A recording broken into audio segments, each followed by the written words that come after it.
one horn swallow to be boring lames. What the fuck, carpets?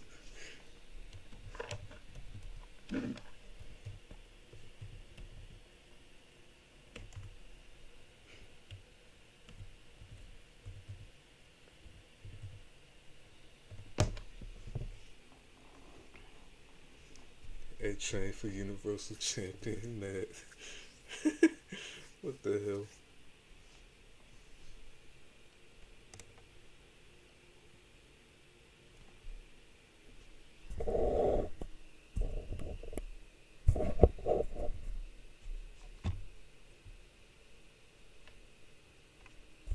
Wait, I'm trying to like put up my streaming tweet. And which, by the way, the Laura streaming, so I'm watching. I was watching her stream.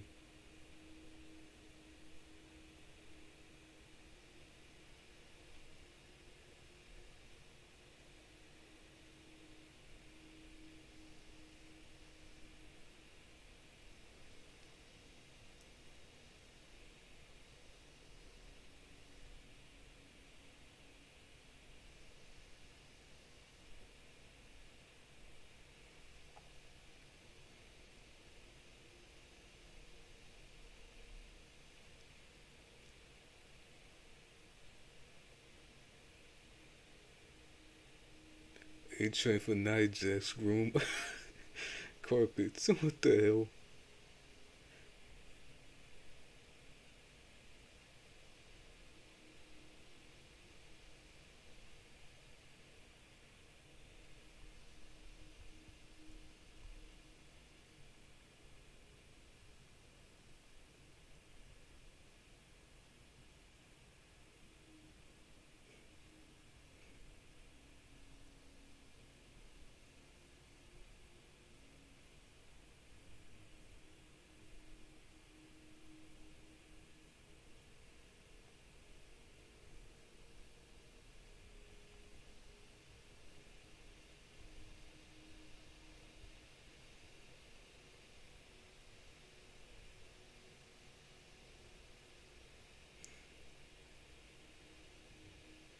I just,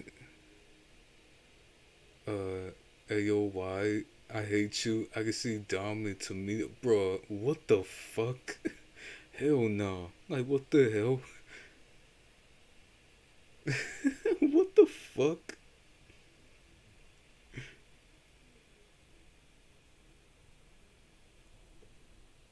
I'm putting the regular show gift because regular show is my favorite cartoon show. And and this y'all can see on my banner that I have me, Mordecai, and Rigby on the fucking banner, on the YouTube banner. You know what I'm saying?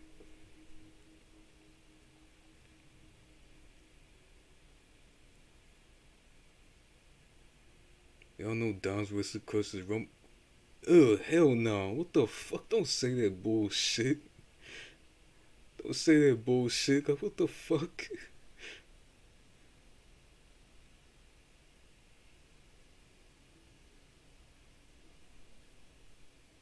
That's nasty as fuck. Like, hell no.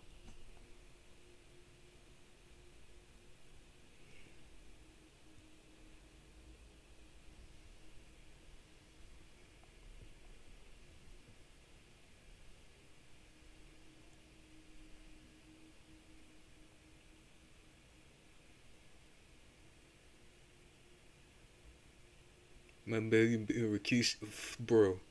Hell no. What the hell is going on? There's so much shit going on ever since I started my chat. Like, bro, what the fuck? But hold up, I'm gonna send some people an invite to my just chatting stream. What the fuck? That's my dog, dude. Like, she barks a lot.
So I muted my.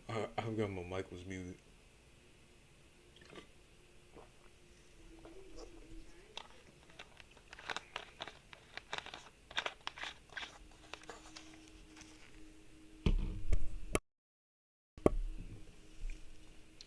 But Don was definitely a Becky Lynch kind of guy. No man, I mean I don't hate her. It's just that I just don't care about her that much. She's just a little bit boring. And plus, she had that new T-shirt in the WWE shop with the lemon on the front of her T-shirt. That lemon graphic, dude. That T-shirt had to be one of the worst T-shirts I've ever seen, dude. Seriously, one of the worst T-shirts I've ever fucking seen in my life.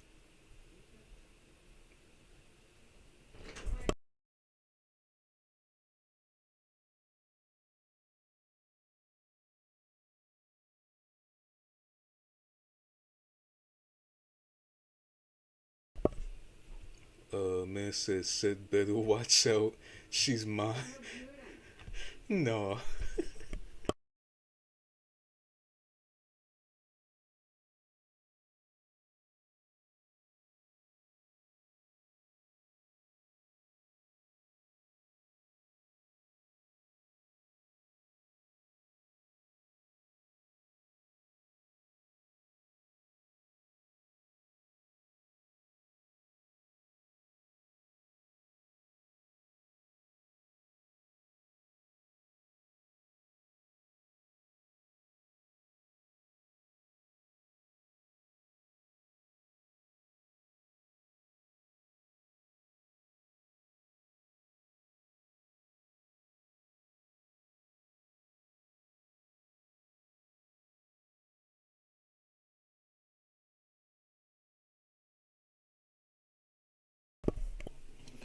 So I kept on muting my mic and turn my camera off because you know because I don't like recording the body when someone come to my room. So that's why I kept on muting.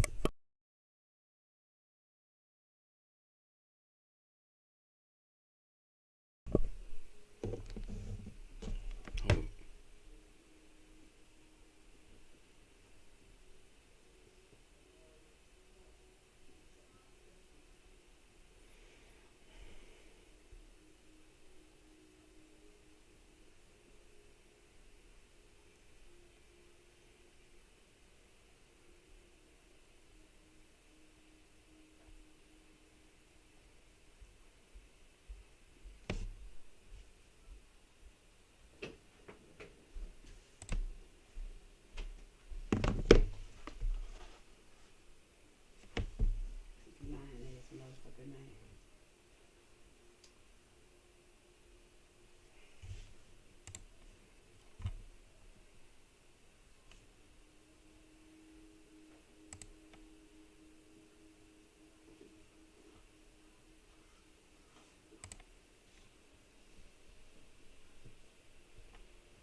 Sorry guys, like I muted my mic because everything's going on around the house, especially for somebody to come to the house to fix the electricity in the kitchen. So that's why I kept on muting my mic and turning my camera off.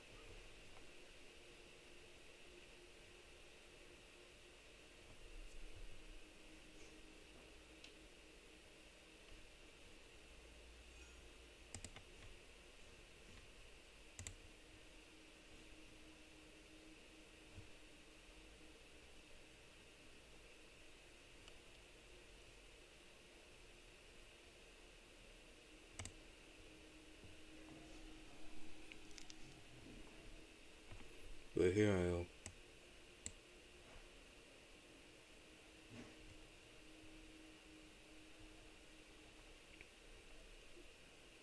Wait, he was muted. We heard everything. He was unmuted. We heard everything. Wait, what? I just turned my mic off.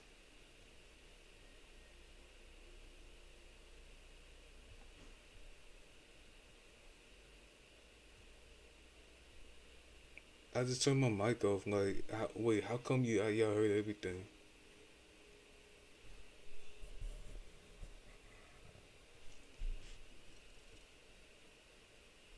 A wheel turn that dude he loves. Like, I don't know what kind of. Wait, what the fuck are you talking about? Bro, y'all saying some random shit, dude. What the fuck?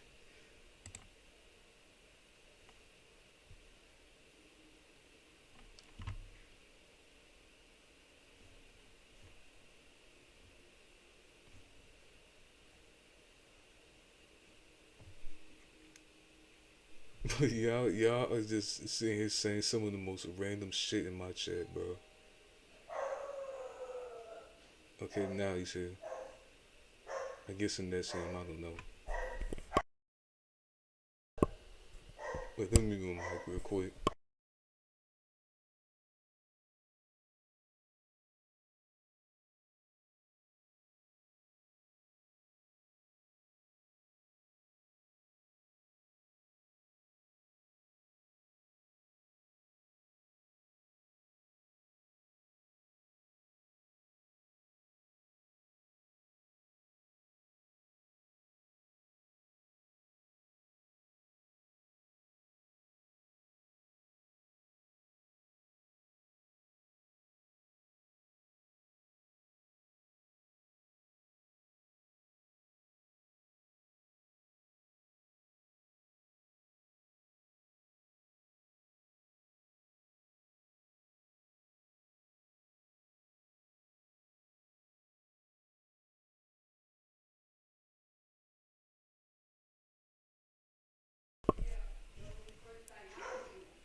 See, that's why I didn't want to mute my mic.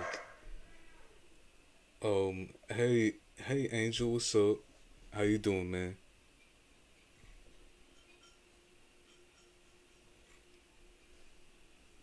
How you doing?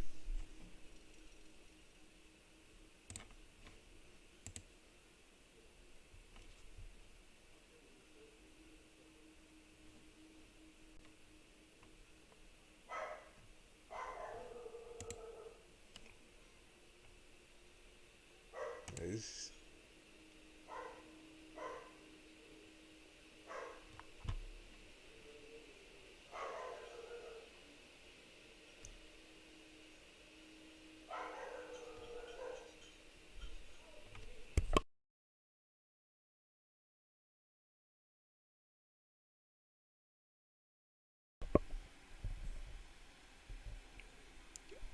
does your mic have where you can like filter out background noises so you won't have to mute?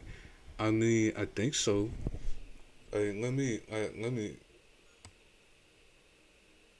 I I think I turn the background noises. Hold up.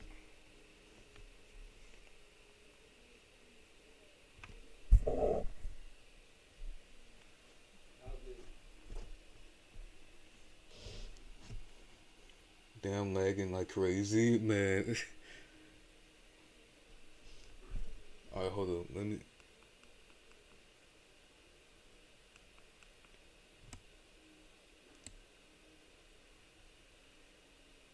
Hello, hello, hello. Can y'all hear me? I don't know because I don't know if it's gonna mute my mic too. For the background noises, I don't know.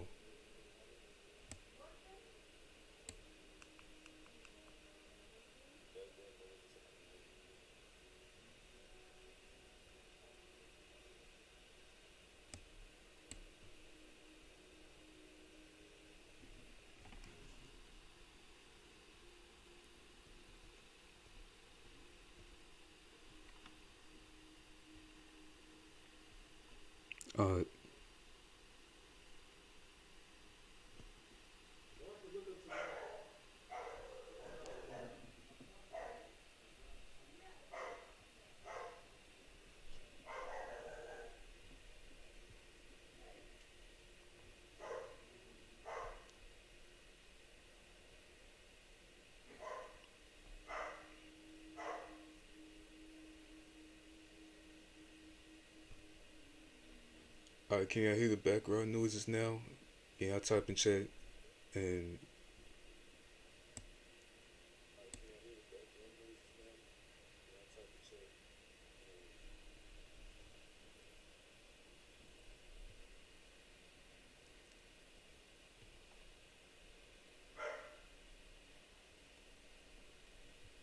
oh, y'all can't. Okay.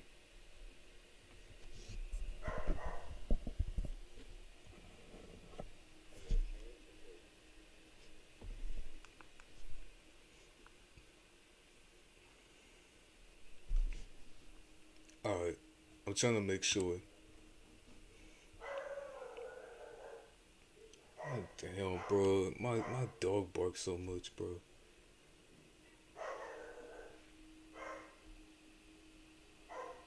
I might hear the dog barking. Oh my god. Like, well, maybe because of my mic. I don't know. Like, I don't want to turn down my mic, bro.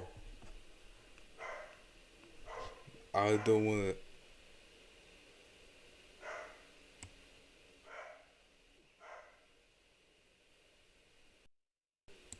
I've heard my dog barks so much, man. Like, for real.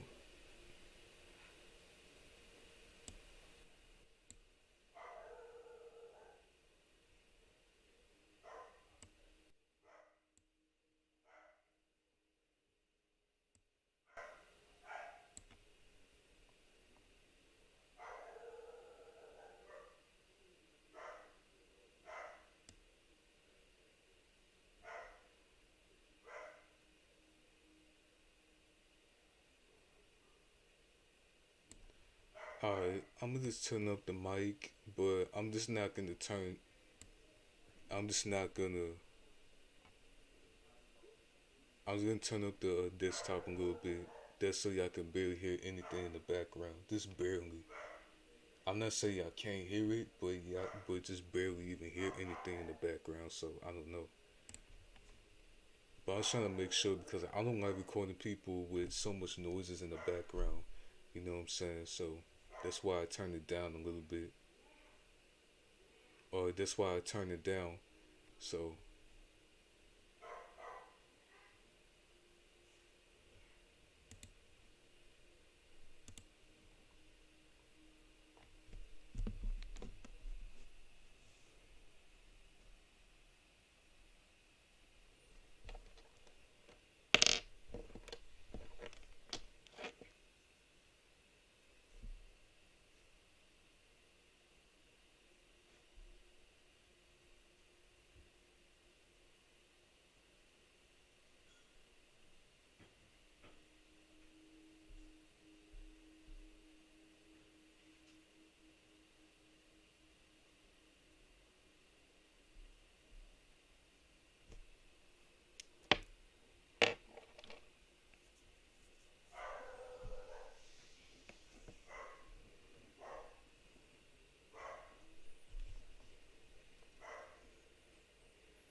did your mic come with a mic cover?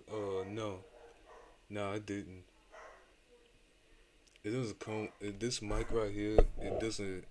it doesn't come with that. So it's just a regular mic, but I don't know. I wish I could like one day like buy a new one for myself. That's so I don't have to deal with this mic anymore.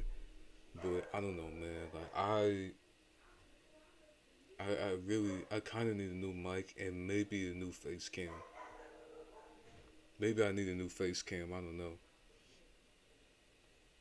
And that's also why for Christmas I wanted to buy a gaming laptop. That's so it can make sense for me to like game on the laptop while I just look at chat on on this laptop. So,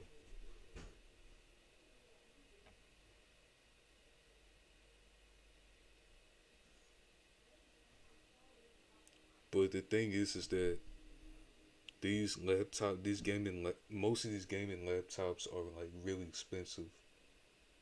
Like, you know what I'm saying? Like that's why like I say like maybe for Christmas I want to buy one because like most of them are like really expensive, so I had to like buy the somewhat a cheap one.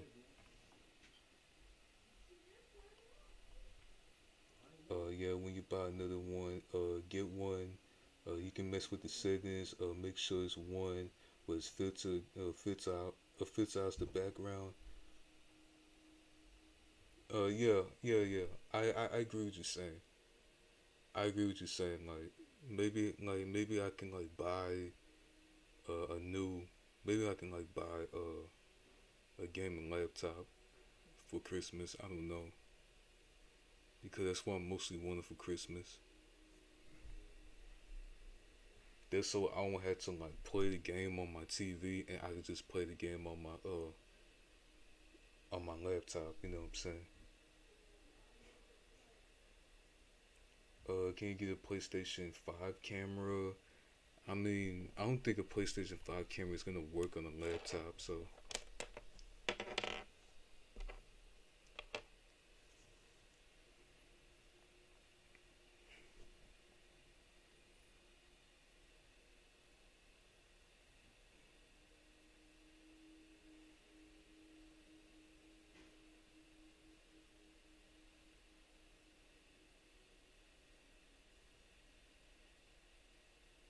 I was saying PS5 cam for when you stream Fortnite.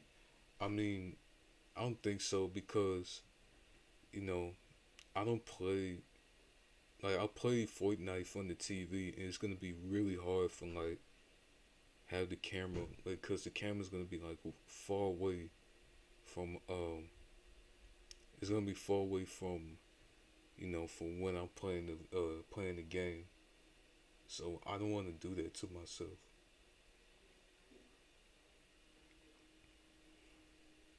Like I don't really don't want to do that to myself. So I don't know.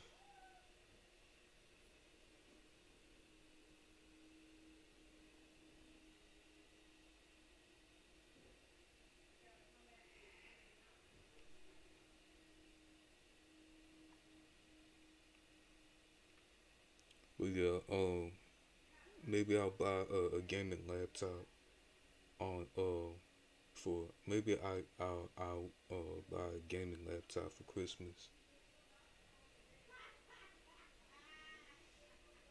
because honestly I don't think I need a PC. I really don't think I need a PC. I think a gaming laptop would be good for me.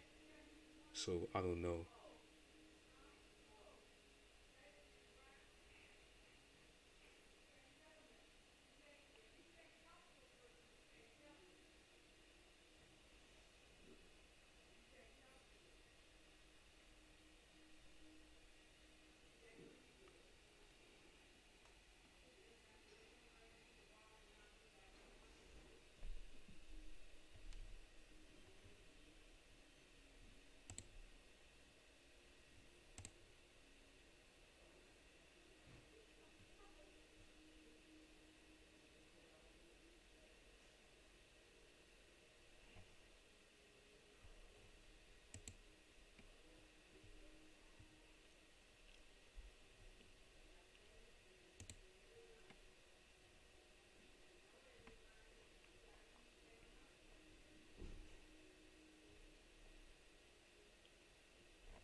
isn't something new in the item shop.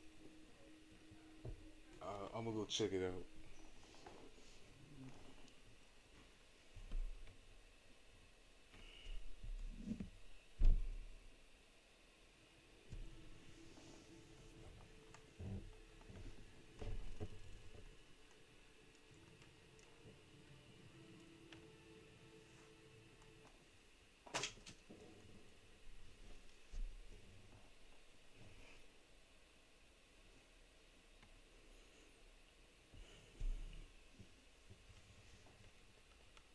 Let's see what's in the item shop.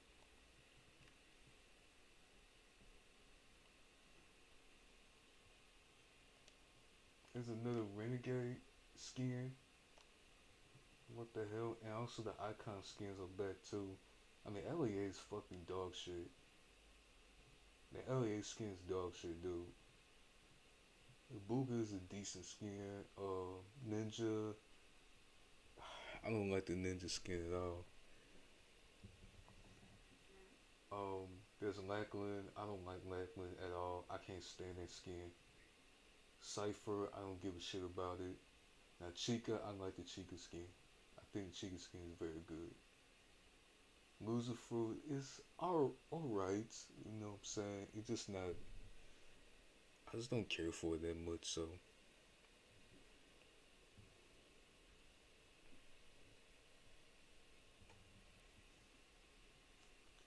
then Laser Beam. I don't like that skin. Uh, Green F. I mean, I don't like this skin at all either. So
alright, I guess we just react to some stuff, some random videos.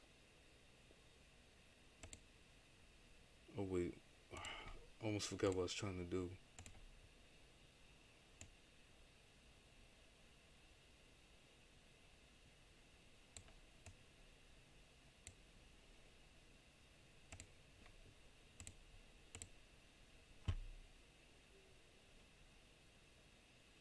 Cause I had the Roy's Twitch stream, which is I'm watching her stream on my phone, so I'm just not gonna watch it on my laptop right now.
Alright, well, I know I've been reacting to wrestling so much, but I'm talking about wrestling premiere.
Alright, let's see.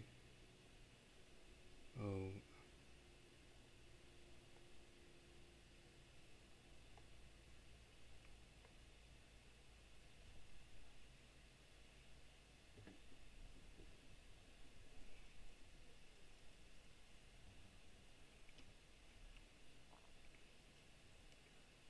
let's see this video with with Batista, John Cena.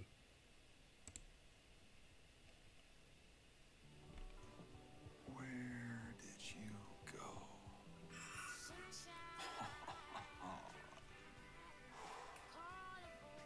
Hey, old friend.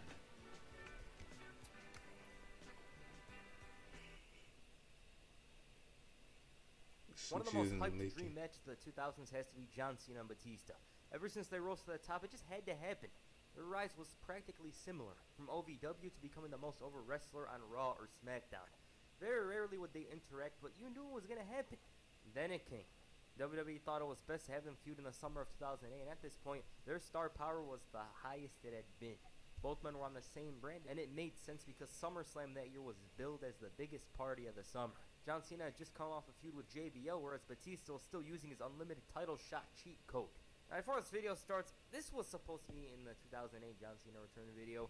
I screwed up. I thought it was going to be long. There was going to be this long as build, even though it was a month and all that, but turns out it was short. So I apologize for that, and I decided, let's just make it. With that said, let's get into it. On the July 21st, 2008 episode of Raw, Batista challenged for the World Heavyweight Championship. As he's gaining momentum, JBL decides to interfere. John Cena makes the save, but because JBL raked him, he accidentally dropped Batista. He was more than angry, and these two had to be forcefully separated. In light of this, John Cena addressed what had occurred, and the crowd was not happy to see him because, for one, Raw was in Washington, D.C. Cena admitted that he wasn't perfect and said that he made a mistake. He told Batista that if he wants to settle these problems, they can do it right now. He came out. Batista was understanding and realized that Cena never meant to hit him. He showed respect to Cena and told him that he'll be the first man he defends the title against. But then things took a turn. Now, Batista wanted a title shot. John Cena wanted a title shot as well. He mentioned how Batista had 2 title shots in the past, and he got frustrated. The Animal said that CM Punk couldn't beat him, and neither could Cena, and the champ considered this a WrestleMania main event match, but thought, why not tonight? Batista was more than eager to have the match, but Shane McMahon decided to book a tag team match involving the two. Fast forward to the end of the night, Cena pins Kane in the tag team match after tagging himself in, and Shane McMahon randomly introduced Mike Adamle as the GM of Raw. Raw in the summer of 2008 was just weird. His first act was to book these two in a match at SummerSlam. They had a tense stare-down to end the show, and to make matters worse, Mike Adamle booked them to challenge for the tag team championships. Batista didn't give a damn, and while he preferred to challenge for the world title, if beating John Cena gets him the shot, then so be it. As for tonight, John Cena better stay out of his way. On the other hand, his rival knew who he was facing. He knew that this was going to be the ultimate showdown for SummerSlam, and he's been wanting this match for a bit now. They've always been competitive, and he knew that eventually it's going to happen, and now is the time. But now Mike Adamle has placed him in a title match. Cena was hoping they'd win, but he was expecting anything. About this one, DiBiase and Rhodes showed their tag team expertise, isolating John Cena slowly. The fans were trying to get him back into it, but to no avail. Their strategy was working extremely well and provided Cena a huge disadvantage. Tensions between Cena and Batista was... The thing is about this is that this feud is who is the better star. Is it John Cena or is it Batista? Now they're doing a match is when John Cena got his neck broken, like Batista. When Batista, I think, like powerbomb, gave him a spine buster from midair. John Cena was about to do a leg drop, and Batista had just broke his neck by doing a power. I think it was a powerbomb or spine buster. But man, like that was fucking. That gotta hurt, dude. Like seriously, that really gotta fucking hurt. And Batista won. You know what I'm saying? Batista won.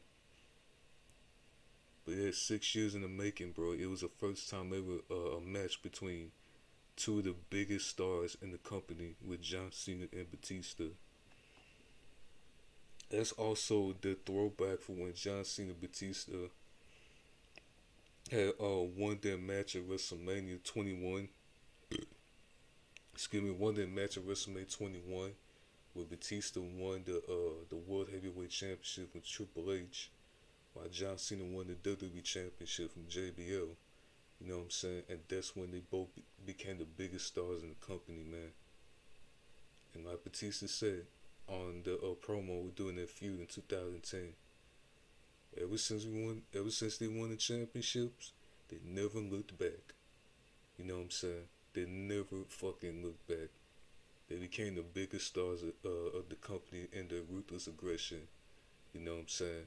And that's like, it's not only that, that's like, in my opinion, the best year of wrestling in the ruthless aggression era.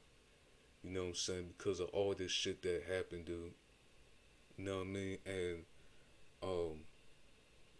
And then also a couple months later, they just switched brands. Like John Cena switched with Batista. John Cena got drafted to Raw, and Batista got drafted to SmackDown. You know what I'm saying? But that's the thing about this shit, and I don't know, man. Like, two of my favorite wrestlers growing up, but mostly like John Cena was my favorite wrestler growing up, and Batista is also one of my favorites as well. But hey, man, they both did it. You know what I'm saying? They both did it. Still there, and once he tagged in, he decided to slap the hell out of Batista, and he unlocked the animal. Batista was unstoppable, and before they knew it, they won the championships. Then they did the whole title thing and tried to top the other to end the show. So they were going to do the tag team champion thing, rivals become partners, can they coexist, This is something WWE does a lot nowadays, even more so than they did in the past. More so. Bro, I really hate that shit. I hate the fact that I hate this, oh, can they coexist bullshit. Like, I can't literally stand that shit, dude. Every time, like, when they're in a rivalry and they tag team each other, you're always gonna have this bullshit of, oh, can they coexist? Like, that shit really pisses me off every single time that fucking happens, dude. I can't stand that shit. I can't stand when they book some shit like that. Like, I really can't. That shit pisses me off every single time, dude. So in the past, John Cena was the one involved. He was involved with HBK, The Miz. I feel like he was involved with somebody else as well. But anyways, on the final Raw before SummerSlam, John Cena kicked off the show to talk about the events of last week in SummerSlam. Cena said that he didn't have a problem with Batista before, but all of a sudden he's mad at him. To top it all off, he's tag team champions with him, and after complaining about Mike Adamle, they said that all you need to hype a John Cena-Batista match is having them in the same ring. And honestly, it's as simple as that, because if you have John Cena and Batista in the same ring, especially in 2007, 8, you're going to get hyped. Batista, on the other hand, was also watching Cena. They both won the Rumble, main event of WrestleMania, and they've done it all. He mocked Cena for doing stupid things and understood why people over the age of 15 wanted to see him kick his ass. The champ was starting to get frustrated, but Batista told him to calm down. Just as they're ready for a fight, Cena wanted to shake Batista's hand. They do that and go their separate ways for the moment. In other places, Rhodes and DiBiase, meanwhile, felt that those two were going to act on ego, and unlike them, they weren't going to work as a team. What Rhodes and DiBiase were talking about was true. Those two were not a good tag team. They clashed, and the challengers took advantage to win back their titles. These two were close to exploding, and after dealing with Rhodes and DiBiase, Batista wanted Cena. He's walking away, but because the fans wanted this to happen, tempers flared, the tag team imploded. Security struggled to separate these explosive wrestlers, and that's the build to SummerSlam. It kind of makes you want to see the match, and it's basically nothing extravagant, but that part of it was well done, the ending. Other than that, it just randomly started. There wasn't no slow build or anything like that. Cena just dropped Batista on the night after Great American Bash. There wasn't no tease after the draft or anything like that, which, honestly, this feud deserved because it was John Cena and Batista. They deserved to have a long, drawn-out story leading to their big match, but they eventually did that in 2010.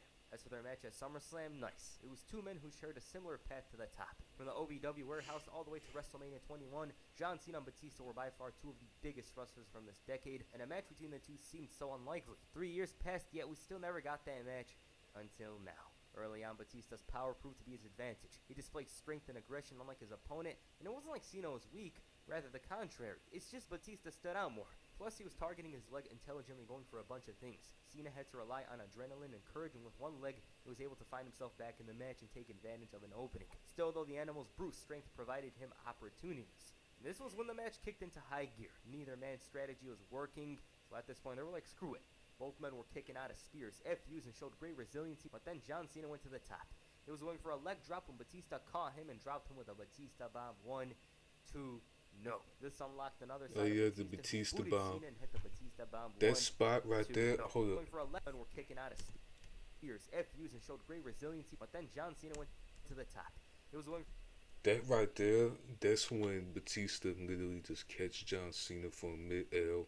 When John Cena was about to do a leg drop, and Batista out of nowhere, like Jesus Christ, he just literally just powerbombed him and just broke his fucking neck, dude.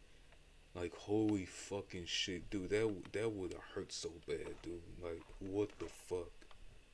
For a leg drop when Batista caught him and dropped him with a Batista bomb. 1. That would hurt so fucking bad, and John Cena literally just kicked out of that powerbomb from mid-air, dude. Like what the hell? 2, no. This unlocked another side of Batista, who booted Cena and hit the Batista bomb. 1, 2, 3. Awesome match. Is it one of the best matches of the year? Well, debatable. The thing that makes this so good is that it was a superhero fight, essentially. Two fan favorites giving it their all. It also helps that the match didn't overstay its welcome. It was 14 minutes, yet was one of WWE's best matches from that year. Good stuff.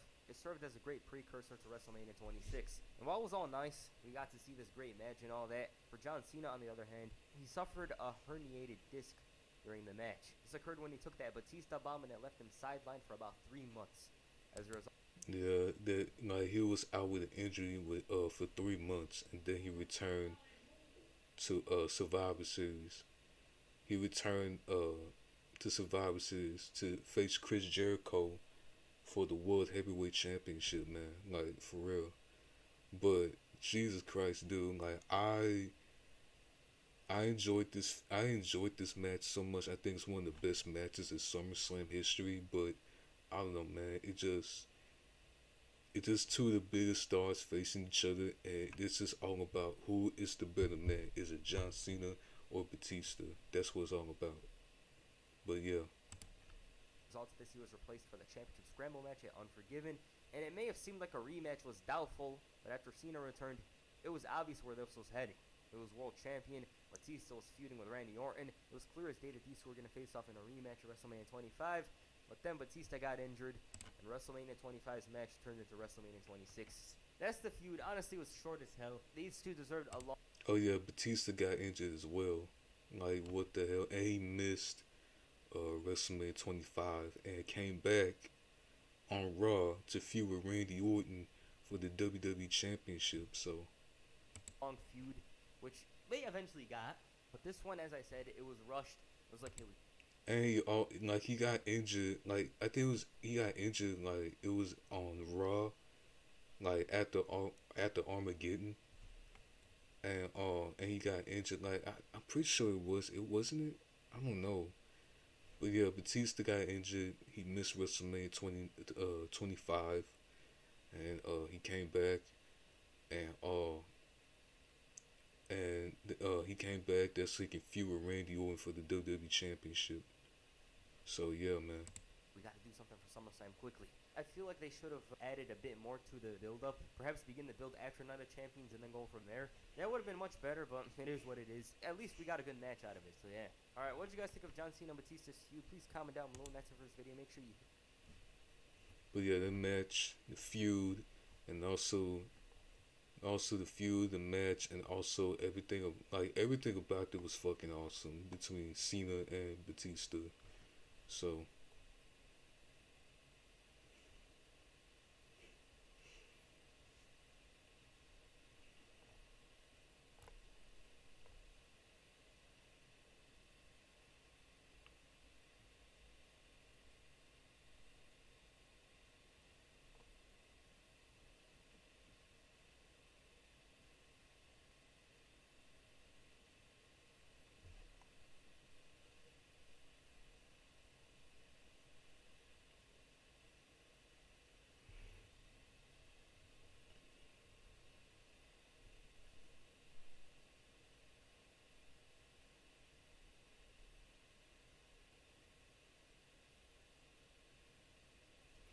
oh yeah, and then Brock Lesnar's Reign of Terror. I remember like that was at the time, and this is why I hated Roman Reigns for this. I don't hate Brock Lesnar for it because at least he didn't call anybody out for, you know what I'm saying, for holding the championship hostage. But Roman, he just literally, he's a hypocrite. He's a literal, he's a big time hypocrite. Like seriously. But should we watch that? I don't know, bro. I don't know.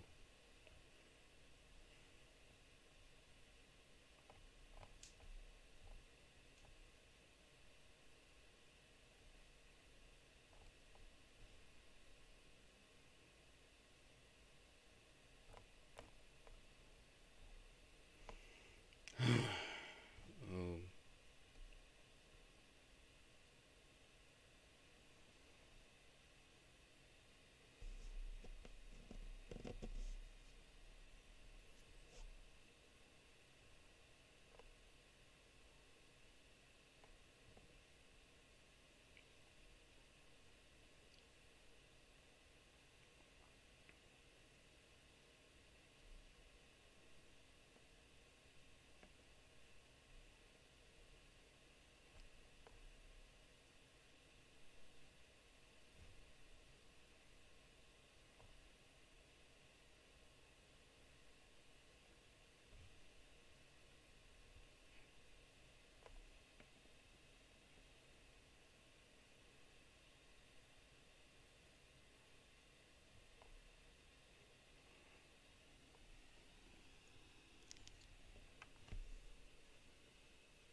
hold up. I'm trying to, I was trying to fix my pants. That's what I was doing.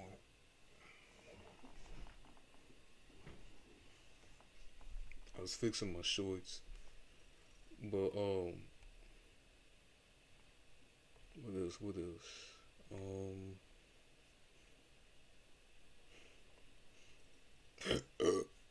excuse me.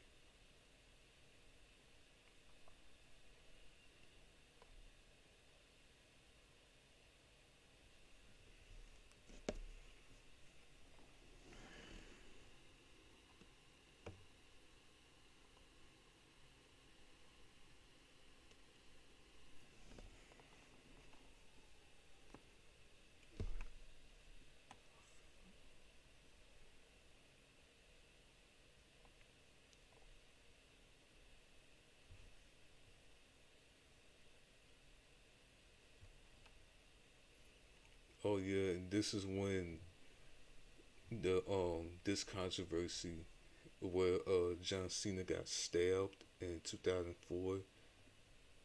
After when he lost to Carlito for the U.S. Championship. So yeah, we watched that. We watched that. The truth is, you're not the same person that you were back then. I guess that's true. What is up, guys? Wrestling Premiere is here. For no particular reason, I felt compelled to make this video.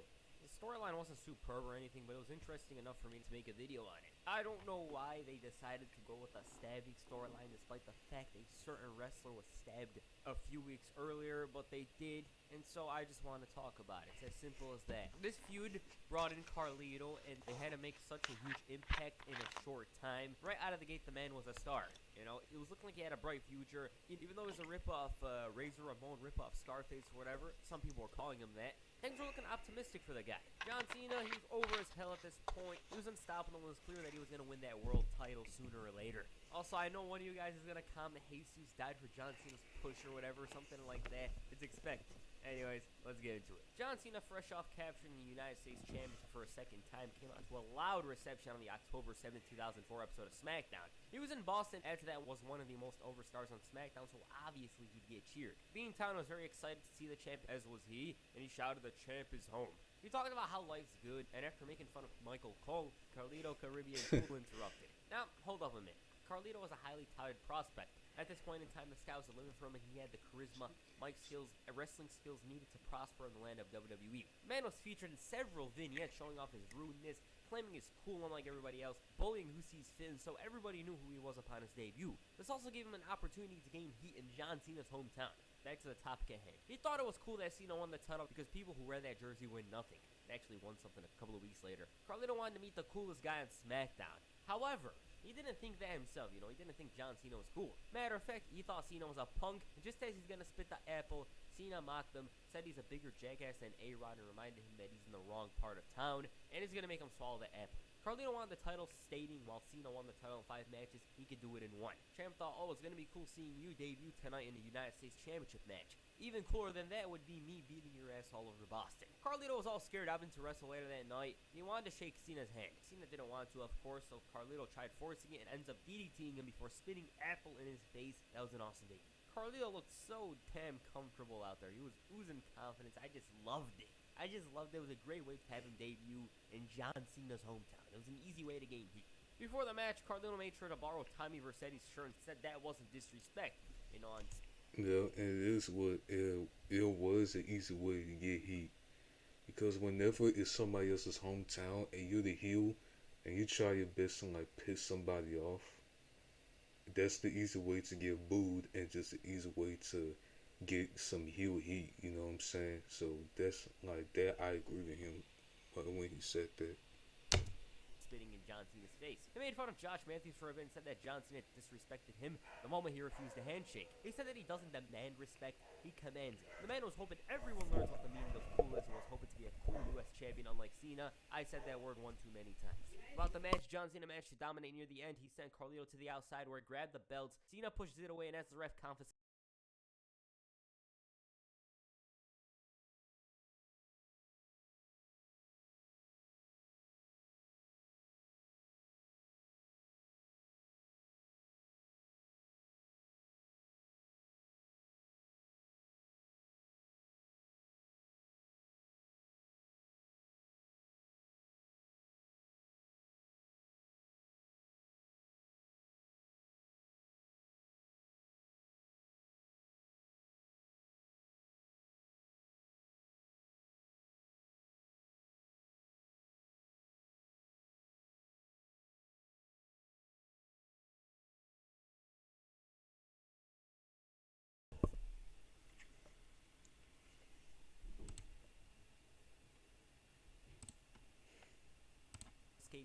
Carlito grabs Cena's chain and whacks him with it in order to steal the United States Championship. Man, love that. He used Cena's old tactic against him. Not only that, but established himself as a star in his first WWE match. It was a huge moment in Carlito's career, and from here on, for some reason, I was and he stole John Cena's chain, him as dude. John Cena's kryptonite. Like, over the years, he's managed to score W's against John Cena. In an interview with Wrestling Inc. a few months back, Carlito spoke about his iconic debut, and I quote, "I felt a lot of responsibility, like a don't screw this up. It felt like such a long time ago, but it's great. Of course, you got one of the biggest stars, one of the biggest rising stars at the time, and to give me a push like that was great for me." On Cena losing the title to him, "He's always been a giving guy," Carlito said. "He's always been one of my biggest cheerleaders. Of course, he doesn't agree with it, then it doesn't go down.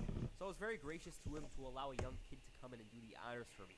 Later that week on Raw, Jim Ross revealed that John Cena was involved in an incident at a nightclub. He was currently in the hospital. I'm sorry, I apologize, I mean medical facility. Opening SmackDown, Teddy Long confirmed the rumors that John Cena is out of action. Apparently he was involved in a melee at a club. He received a puncture wound in the kidney, and Teddy even said that John told him the show must go on. Yeah, he's clearly lying about that one. What this also meant was that Carlito's got to defend the title against somebody else, and so a battle royal was made. Winner challenges Carlito, Caribbean Cool. Rey Mysterio ended up scoring the W, giving him a match against Carlito, and he of course was happy about this because Rey's short and uncool in his eyes. Instead of having the match next week or next month, he wanted the match tonight and even tried making Rey look like a chicken. I randomly watched this match several months ago, and I remember thoroughly enjoying it. Despite the fact that he had to eliminate the likes of Kurt Angle and win a battle royal, Rey put up a fight. Carlito, though, was intelligent in targeting the left arm of REY, and that ended up being for nothing as he cheated to win it. Now, with regards to John Cena, was taken out of action in order to shoot an action, thrilling, guns-blazing film by the name of The Marine. Okay, I'm just gonna shamelessly promote a video I made on the second channel. There it is. With that said, Teddy Long questioned Carlito, asking if he was at the nightclub the night John Cena was stabbed. Of course, that was denies John stating Cena's that first he doesn't movie. hang out with thugs, but Teddy reveals that the authorities pinned him there the night Cena was attacked. This is when Carlito decides to leave, telling him to speak with his lawyers. The following week, he's discovered with a bodyguard. The man clearly showed his intensity by threatening Josh Matthews, who by the looks of it was shedding tears, but despite this, he asked Carlito if the rumors were true. He then admitted that he was at the nightclub the night John Cena was stabbed because he was celebrating his title victory. He talked about Cena upsetting people and had it coming. But Carlito wasn't there. He left before this even went down. Thugs weren't cool to Carlito, nor was Josh himself. So they wanted Jesus to hold him, and he allowed Carlito to spit on him as well, and I found this completely odd.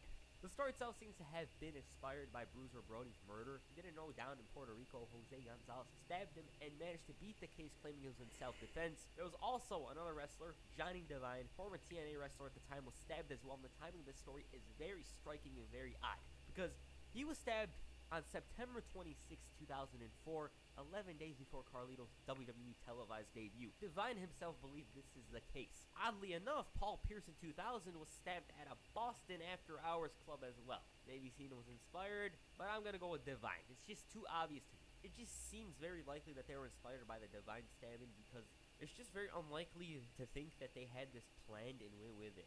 I just don't believe that.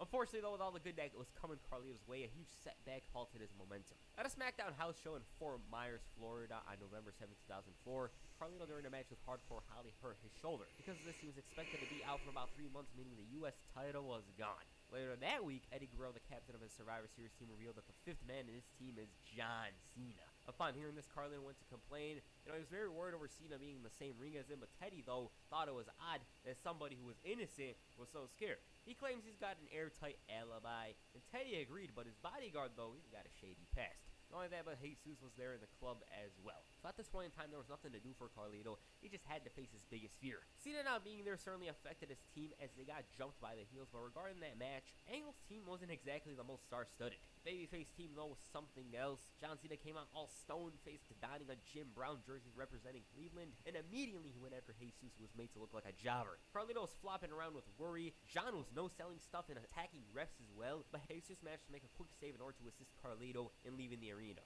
With regards to this match, Team Angle were embarrassed. Now that Cena's kayfabe back, he was set to reclaim his title. On the November 18, 2004 episode of SmackDown, the Doctor of Thugonomics himself, John Cena, made his return. He mocked Carlito, mentioned how his belt and chain were stolen, did a little freestyle where he said Carlito looked like a chia pet, trying to kick him so hard he'll choke on his testicles. Jesus was an afterthought to Cena, and he ended a promo saying, "You embarrassed me once, now it's time for the ties to switch, because everybody knows payback is a..." Carlito, meanwhile, let a doctors know, but Teddy Long didn't. I can go with that He was fucking back after promo, 6 man. weeks despite getting stabbed in the kidney, so Carlito's shoulder injury was nothing to him, and if he doesn't compete well, he'll be stripped as a gold. This served to be the beginning of the Teddy Long-Carlito feud, which I'll dive into during a Teddy Long GM run video. I'm still thinking of how to structure that video, but it'll eventually come. The champ, despite his injury, still found time to be a douche. He told Joy Giovanni, like, well, what do you know? Because she was massaging his shoulder. You're a woman. This is in spite of the fact that she was helping him. This gave him even more heat because the crowd was booing him. The momentum was clearly in John Cena's favor at this point, and he came out all emotionless and clotheslined the hell out of Jesus. He slams him right to the post, and Carlito's looking to get the hell out of there. With the intensity of hell by his side, John Cena beat Carlito from pillar to steps to post, everything, and good God did he give him a whooping.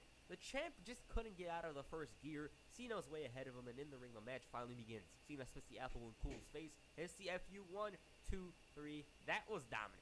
Record time, John Cena beat Carlito for the U.S. title, despite the fact that the reports are saying, oh, he's not going to win it. He's still got to shoot the Marine or whatever. So it was unexpected to some.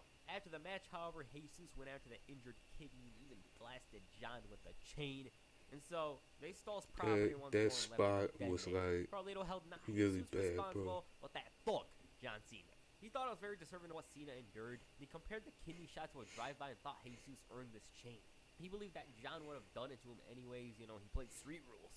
As expected, this was leading to a match, but Jesus didn't care where this match went down.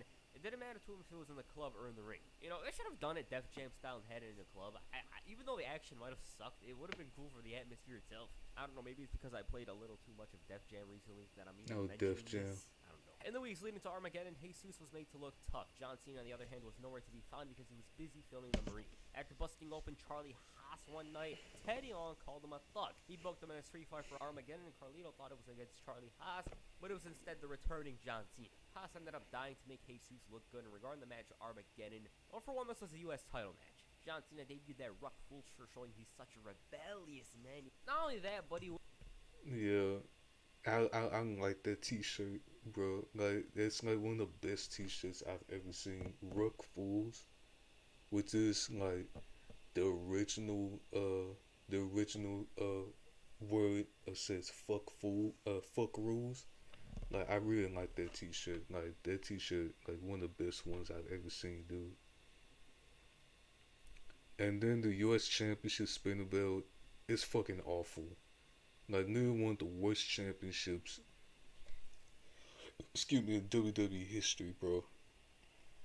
One of the worst ones ever. This spinner belt, in my opinion, is a decent championship design. You know what I'm saying? It's not great, but it's a decent championship design, bro. So I don't know, man. It's just that I just don't like. And we can all agree that the U.S. Championship spinner belt is a lot worse than the WWE Championship spinner belt. So, yeah. He was wearing a new spinning U.S. title. Also, something about that title gives me Pimp My Ride vibes. Like, they had those crazy-ass additions to a vehicle that looked completely hilarious now, but at the time, it fit John Cena's character. There was a bunch of stuff like this in hip-hop. I believe G-Unit had a spinner chain, Latrell Sprewell had spinner shoes, I believe. Now, Oh, I that's why I can tell you guys from G Unit, 50 Cent and Lloyd Banks, Young Buck, and Tony Ayo, G Unit. You know what I'm saying? I can probably tell where he got that spinner belt from G Unit. You know what I'm saying? Especially with the chain and also with the WWE Championship spinner belt, the same thing. You know what I mean? I guess that's where that's where he got it from. So I'm this just saying. Jesus guy had some experience. I believe he wrestled in PWG and a couple of indie promotions, but he wasn't really making much noise. Right when the match was about to begin, Carlito spat in Cena's face, and the spit basically increased. And I'm gonna say this too. Like, I used to not like the WWE Championship spinner belt, but that shit just grew into me. You know what I'm saying? Like, the spinner belt grew into me. Ever since I saw it. You know what I'm saying? So, yeah, man. Overall, from an 87 to 108 or something. Jesus took a 10-minute beat down, and I would talk about the entire thing, but it's kind of repetitive. So to give a short summary, Jesus blasted Cena with a kendo stick, and we learned then and there that Hulk Hogan entered John Cena's body. He no-sold that shot, and he beat him with that stick. They fought in the crowd. Carlito in a sling was trying to avoid the wrath of John Cena. Jesus bled. Cena was even... Do you want a satisfying, remote-friendly job that pays well? Become a software engineer in only 10 months. And pulling out boots, which is a rare sight in itself. Mr. Cool ended up running back in to save his buddy, but was cowardly. Jesus is all talk. Turns out he was worse than expected. FU 1, 2, 3. Michael Cole's like, I've never seen John Cena as angry as this before, or whatever. Jesus turned out to be worse at this wrestling thing than J. Cole is at basketball, and afterwards Carlito tried snatching away the chain, only for Cena to catch him red-handed. He blasted him with it, and that's the feud. To me, it was obviously a stopgap for Cena on the road to WrestleMania 21.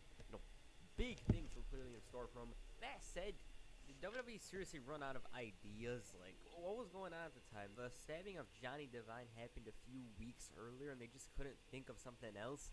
Like, have John Cena be attacked and not stabbed when he was beaten badly or something? I don't know, the stabbing thing felt unnecessary to me in light of what had went down a few days earlier. Reports in January 2005 revealed that New Jack pitched an idea that he was the actual person that stabbed Cena. This was after the feud had concluded, and by the looks of it, WWE is somewhat interested in this, despite its past. He ended up working a short match with Val Venus, but following this, New Jack began claiming that his contract was signed, sealed, and delivered. The whole storyline idea with John Cena ended up being nixed, and he claimed that it was going to be Hassan and Daivari bodyguard. Even that didn't go down because WWE rescinded their interest in the former ECW wrestler. It would have been much better to see that story go down for the promos alone. I mean, there was this report that said Shane McMahon was so damn impressed by New Jack's promos. Well, this is WWE we're talking about. Like, there was no way New Jack was going to get signed. So that's the storyline. I don't know why they did this street thing. But yeah, John Cena got stabbed. And something I always forget. I often forget that he was kayfabe stabbed at a club. The commentary team never talks about it as well. It's never, ever, ever referenced. So it's hard to remember. Yeah, Carlito, he looked so damn good in this feud. He was a cowardly heel. I really love the fact that they made such a star out of him quickly, such short time. That was very good. It's such a shame that he never went further than he did. What do you guys think of this feud? Please comment down below. That's it for this video. Make sure you hit the backstabber on the like button and perhaps the FU on the subscribe button. Peace. I'm out. And that was crazy. Especially at the time when, this storyline with John Cena got stabbed. You know what I'm saying? It was supposed to be Nick Joseph or something. Like, I forgot bro. I just literally forgot his name. But it was supposed to be him, but they just played into it and they just booked it to be Jesus, which was Carlito's bodyguard, But hey man, it was just a confusing situation where like we don't know, like, what I'm saying, we don't know who, if he got stabbed or not, what I'm saying? Cause it looks like, cause just far as I'm concerned, like I don't think I see John Cena any cut marks on his body or anything. Like, where did he get cut? Like, that's the question. Where the fuck did John Cena get cut? That's one question. That's one question we need to ask ourselves. Where did John Cena get cut? Like, any stab marks and shit? Like, where?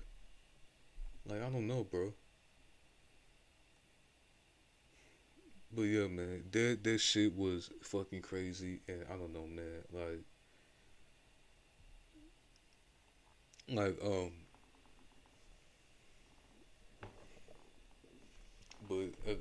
don't know, man.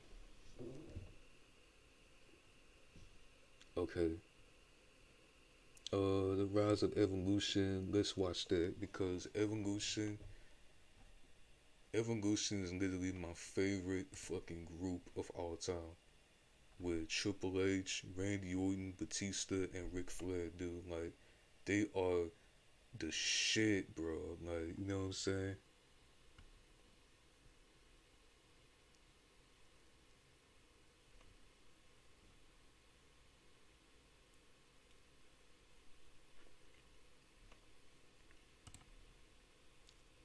The faction that served as a launching pad for Randy Orton and Batista. Evolution. The Game. The Nature Boy. The Animal. And the Legend Killer. So how did it come to be? It's the Legend Killer, the Animal, the Game, and the Nature Boy. Hogan turned face, so he had to lose the title after only a month. After that, his face run was strong, but he was missing something in his 2000 run. That said, he was in a good place on the card. By the time July came around, the Game's face run had come to a conclusion. Shawn Michaels needed somebody big to feud with, and Triple H turned heel. He's always seen as somebody that was better as a heel, and I can't disagree. He has this final boss vibe to him, like Tony Soprano or something. Yes, like Triple H is a great heel. You know what I'm saying? He's a great fucking heel and a great villain. You know what I'm saying? You had some great heels like Triple H and The Edge and Randy Orton. You know what I'm saying? Like those are heels big time. You know what I'm saying? Those are big time heels. But Triple H is on a different level when it comes to like being the heel. You know what I mean? One thing to know is that at this point, Triple H was at his best when he had a faction by his side. It was always the case. DX, Corporation, DX again. And when he had others by his side, he shined brighter. In other places, Ric Flair's WWE return had its highs and lows. He went from the part-time owner of the company to the owner of Raw, just to somebody that lost everything and became a jobber. Flair's aura was completely No, gone. I He did keep not on seem doing like that somebody because of was my a nose. 16-time Like, world champion. On you know SmackDown, what I'm saying? Batista, or as he was called, Deacon Batista, was trying to make a name for himself. He was with Reverend Devon as a silent Deacon Batista was his name, and that's when, at the time when he was like one of Devon Dudley's bodyguard. You know what I'm saying? Like Reverend Devon and Batista was there. bodyguard that took donations. Soon enough, he broke free but needed tutelage on Raw by the Nature Boy. And then there was Randy Orton. Randy Orton was a 22-year-old rookie with all the potential in the world. He just lacked experience. He made his way to Raw where he suffered a setback in the form of a shoulder injury, and low-key, this was a blessing for Orton because it allowed his personality to shine. He started doing this thing called RNN News where he'd interrupt a segment and give updates on his shoulder. Sometimes a babyface would be having an important interview and he pops up on the screen. My shoulders recovered 93%. He was getting heat, and he wasn't even in the arena. Orton's momentum was helping him big time, and it would only get better. So I set this stage. At this point, Randy Orton was somewhat of a heel. Batista was making his way to Raw. Ric Flair had aligned with Triple H. Unforgiven. He was now his manager. Man, this Praising soul him is all the time. gone. He was like, you're the man. You're the best wrestler alive to date, as he'd say. So here we go. On the November 11th, 2002 episode of Raw, Ric Flair met Batista. At this point, Triple H and Flair were buddies, and he couldn't bear to see his idol, his hero, in such a terrible place. And Flair realized that this was best for him. With that said, Flair gave great praise to Batista and said that he looks bigger than Triple H. He wished him luck, but it wasn't anything more than that. In the ring, Batista faced D'Lo Brown. The animal destroyed him with ease and definitely left a positive impression on Ric Flair. The Nature Boy was still pressing Kane at the time, despite his feud with Triple H coming to an end, and by the looks of it, he needed help. From out of nowhere, Batista came in and assaulted the Big Red Machine and dropped him with a sit-down powerbomb. The partnership was officially confirmed soon enough. Batista Ric Flair bomb. was now Batista's manager, and he was desperate to fulfill his potential by using his past as a weapon. He beat Kane at Armageddon and went on to focus on the Royal Rumble. As for Triple H, he had this bizarre feud with Scott Steiner, which saw them show off their physique, strength, and they even did push-ups against each other. Their build was odd, but the match was even weirder. Steiner spammed 100 belly-to-bellies, the crowd lost interest, and man, did this match happen at the worst possible time. Triple H was not in form here. He was not at his best. Scott Steiner was full of injuries and was past his prime as well. And these two were never going to click. But because of the success of their match at the Rumble, they were set to face off in a rematch. Batista was going to make things easier for the game by facing Steiner in the main event the following night on Raw. The reason why this match came to be was because the animal attacked him after he asked for a rematch, and that's how it came to be. As expected, the match was thrown out the window because of interference. Randy Orton and even Triple H attacked. So how does Orton relate to this? Well, Scott Steiner threatened to beat him up and he wanted retribution. The four men left Steiner a bloody and battered man, and they followed up with yet another beating the following week. This was all in an effort to prevent Steiner from winning a #1 contenders match. One thing to mention is that at this point, Triple H had a thigh injury. They had to cancel the MSG untelevised match against Brock Lesnar because of it. The injury occurred when he went for the high knee and hit RVD's elbow, and Triple H was quoted as saying, "It seems like every time something heals, I get something else." Triple H took a lot of precaution and effort from preventing this issue into turning into a potentially career-ending injury. So that's why he was out throughout February, and that's why he was wearing a crutch throughout the month. On the February 3rd, 2003 episode of Raw, the four men came out and attacked Tommy Dreamer. Dreamer took a beating similar to Steiner, and a limping Triple H watched on before grabbing a mic. He said that everything evolves and called himself and these three the greatest example of evolution. Ric Flair, 16-time champion, the greatest wrestler of all time. He said that everything Ric Flair represents, he's that today. He's the new Ric Flair, basically. Good one. Of course, he talked best about himself, but then mentioned that evolution always continues. So he looked into the future. Dave Batista, his biggest gun, and Randy Orton. The business is in his blood. He has every gift a man could be given. He's the coal that will be squeezed into the next diamond. Triple H basically says, adapt or perish. He said that if you wake up in a hospital bed one day, being up because evolution has passed you by. Okay, there it was. Evolution had just formed. And this was the beginning of a special faction which brought a lot of success for Batista and Randy Orton. The night wasn't over for Evolution though. The fun had to be put on pause because Orton and Batista had to go searching for Scott Steiner. They found Goldust instead and assaulted him, and they ended up electrocuting him, which of course led to Goldust developing Tourette's. A while later, Chris Jericho battled Scott Steiner for the right to challenge the game. With his strength, with all his heart, Big Papa Pump won the match, and Triple H told him that it's not going to happen. He told him, you're not going to win that title. In light of the Goldust incident, Booker T was out for retribution and expressed disdain towards Evolution for making a joke out of it. He said that Goldust was weird, but he was his friend, and messing with his friend means they're messing with him. The game, meanwhile, didn't understand why they would split up as a tag team when they have a good gimmick. Booker and Cooker. Orton called him the most electrifying man. This was all building up towards that WrestleMania clash between Booker T and Triple H. With that said, Triple H and Batista went out there for a tag team match against Scott Steiner and Booker T. For some reason, even though they were facing off here, the match at No Way Out felt very insignificant. And for all the talk Triple H did, he lost to Booker T in the tag team match. It was also clear that Scott Steiner's main event run wasn't for long because he would have won here, right? It was very disappointing, and he lacked everything that made his late WCW era run cool. Their match at No Way Out was slightly better than their Rumble match, which was off the charts bad. The challenger was still booked strong, locking Triple H in the recliner, but of course Evolution interfered, which didn't work, so Triple H blasted him with a title, but that wasn't enough until he hit the pedigree to retain the title. It's not out of this world, but compared to their previous match, solid. The Steiner program was extremely bad because it lacked the fire from Big Papa Pump. Also, this was not Triple H's best era in ring, but it's off to the Booker T feud. The next night on Oh yeah, the Booker T and Triple H feud that happened at WrestleMania, where Booker T should have won the World Heavyweight Championship at WrestleMania, but they didn't pull the trigger on that. You know what I'm saying? They didn't even pull the trigger. And what's it called? And I understand why they haven't retained, but at the same time, like that's just like for it to build up to another superstar, and I'm gonna say this right here. I'm gonna say this right here too, like, and it's a little bit complicated as well.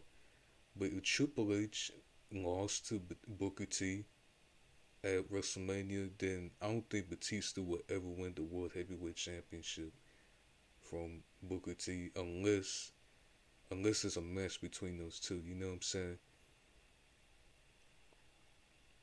And we will be getting this iconic babyface turn, this amazing babyface turn from Batista, which is like my favorite babyface turn of all time, dude. That babyface turn when you put that thumbs up and this thumbs down, it was like, psych bitch, I'm facing you at WrestleMania. That's when it became one of the greatest babyfaces of all time. A babyface turn of all time, dude.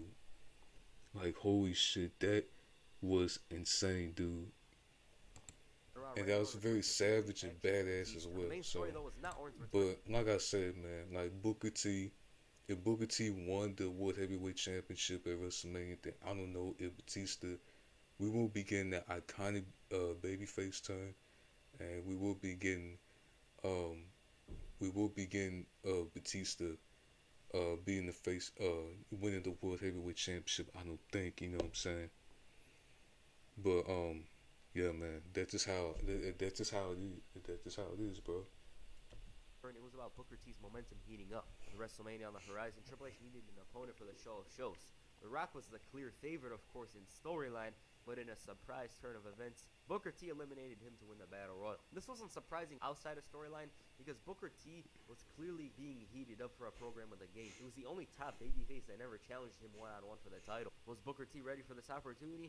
Damn right. He had this slow build from June of 2002 from the time he was kicked out of the NWO.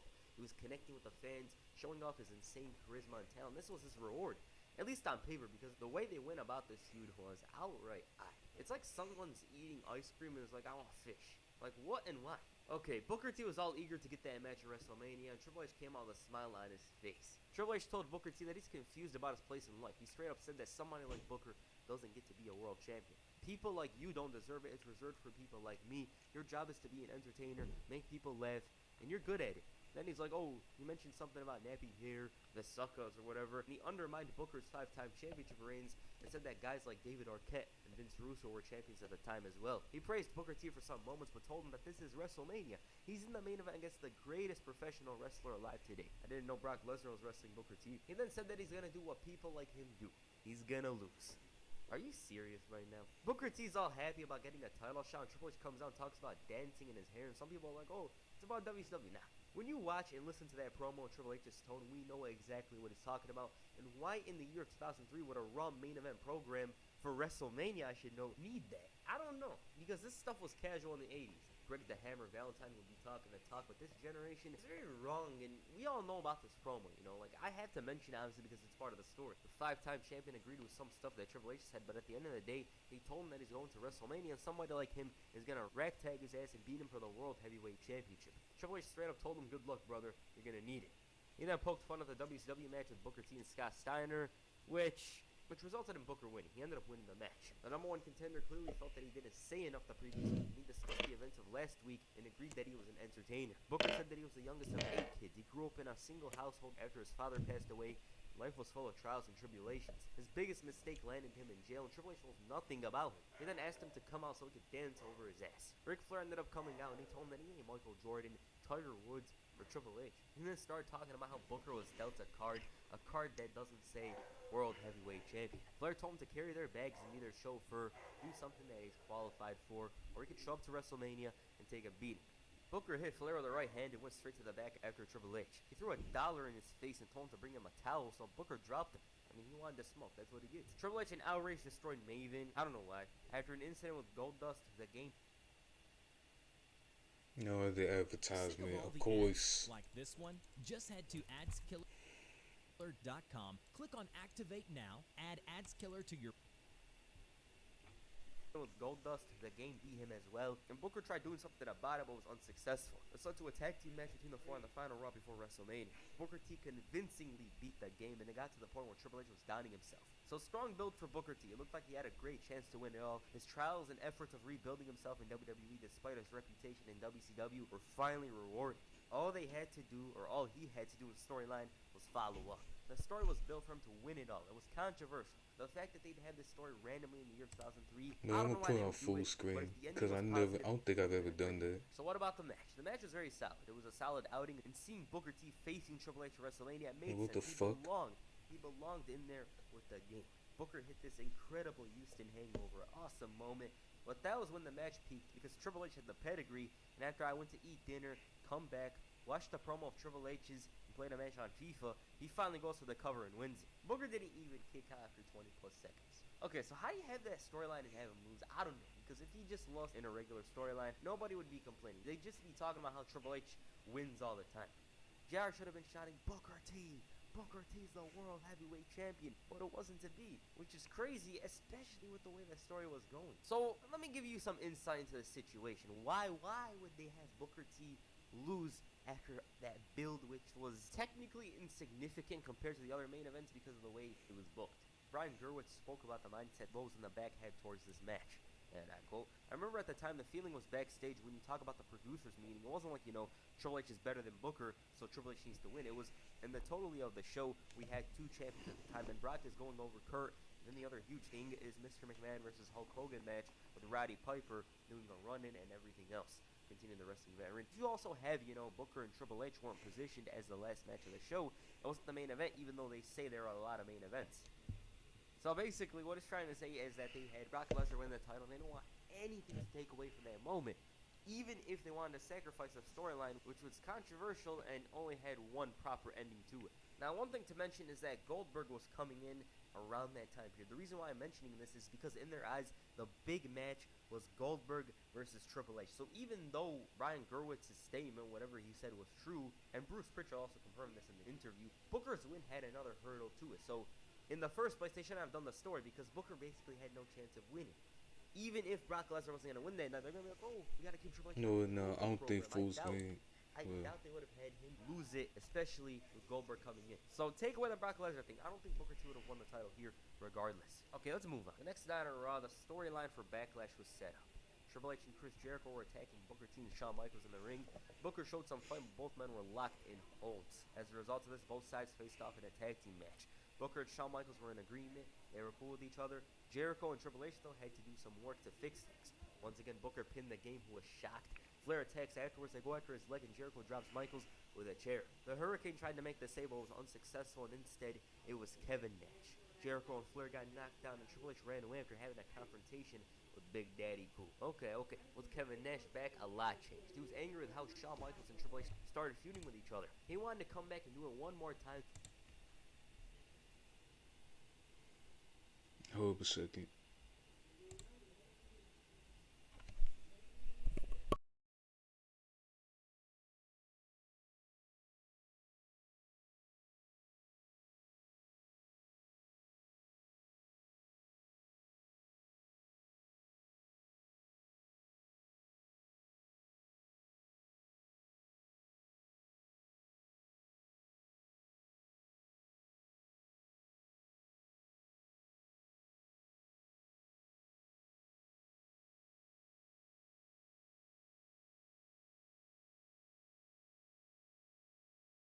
To reunite the band, he was constantly shouting that they're his friends.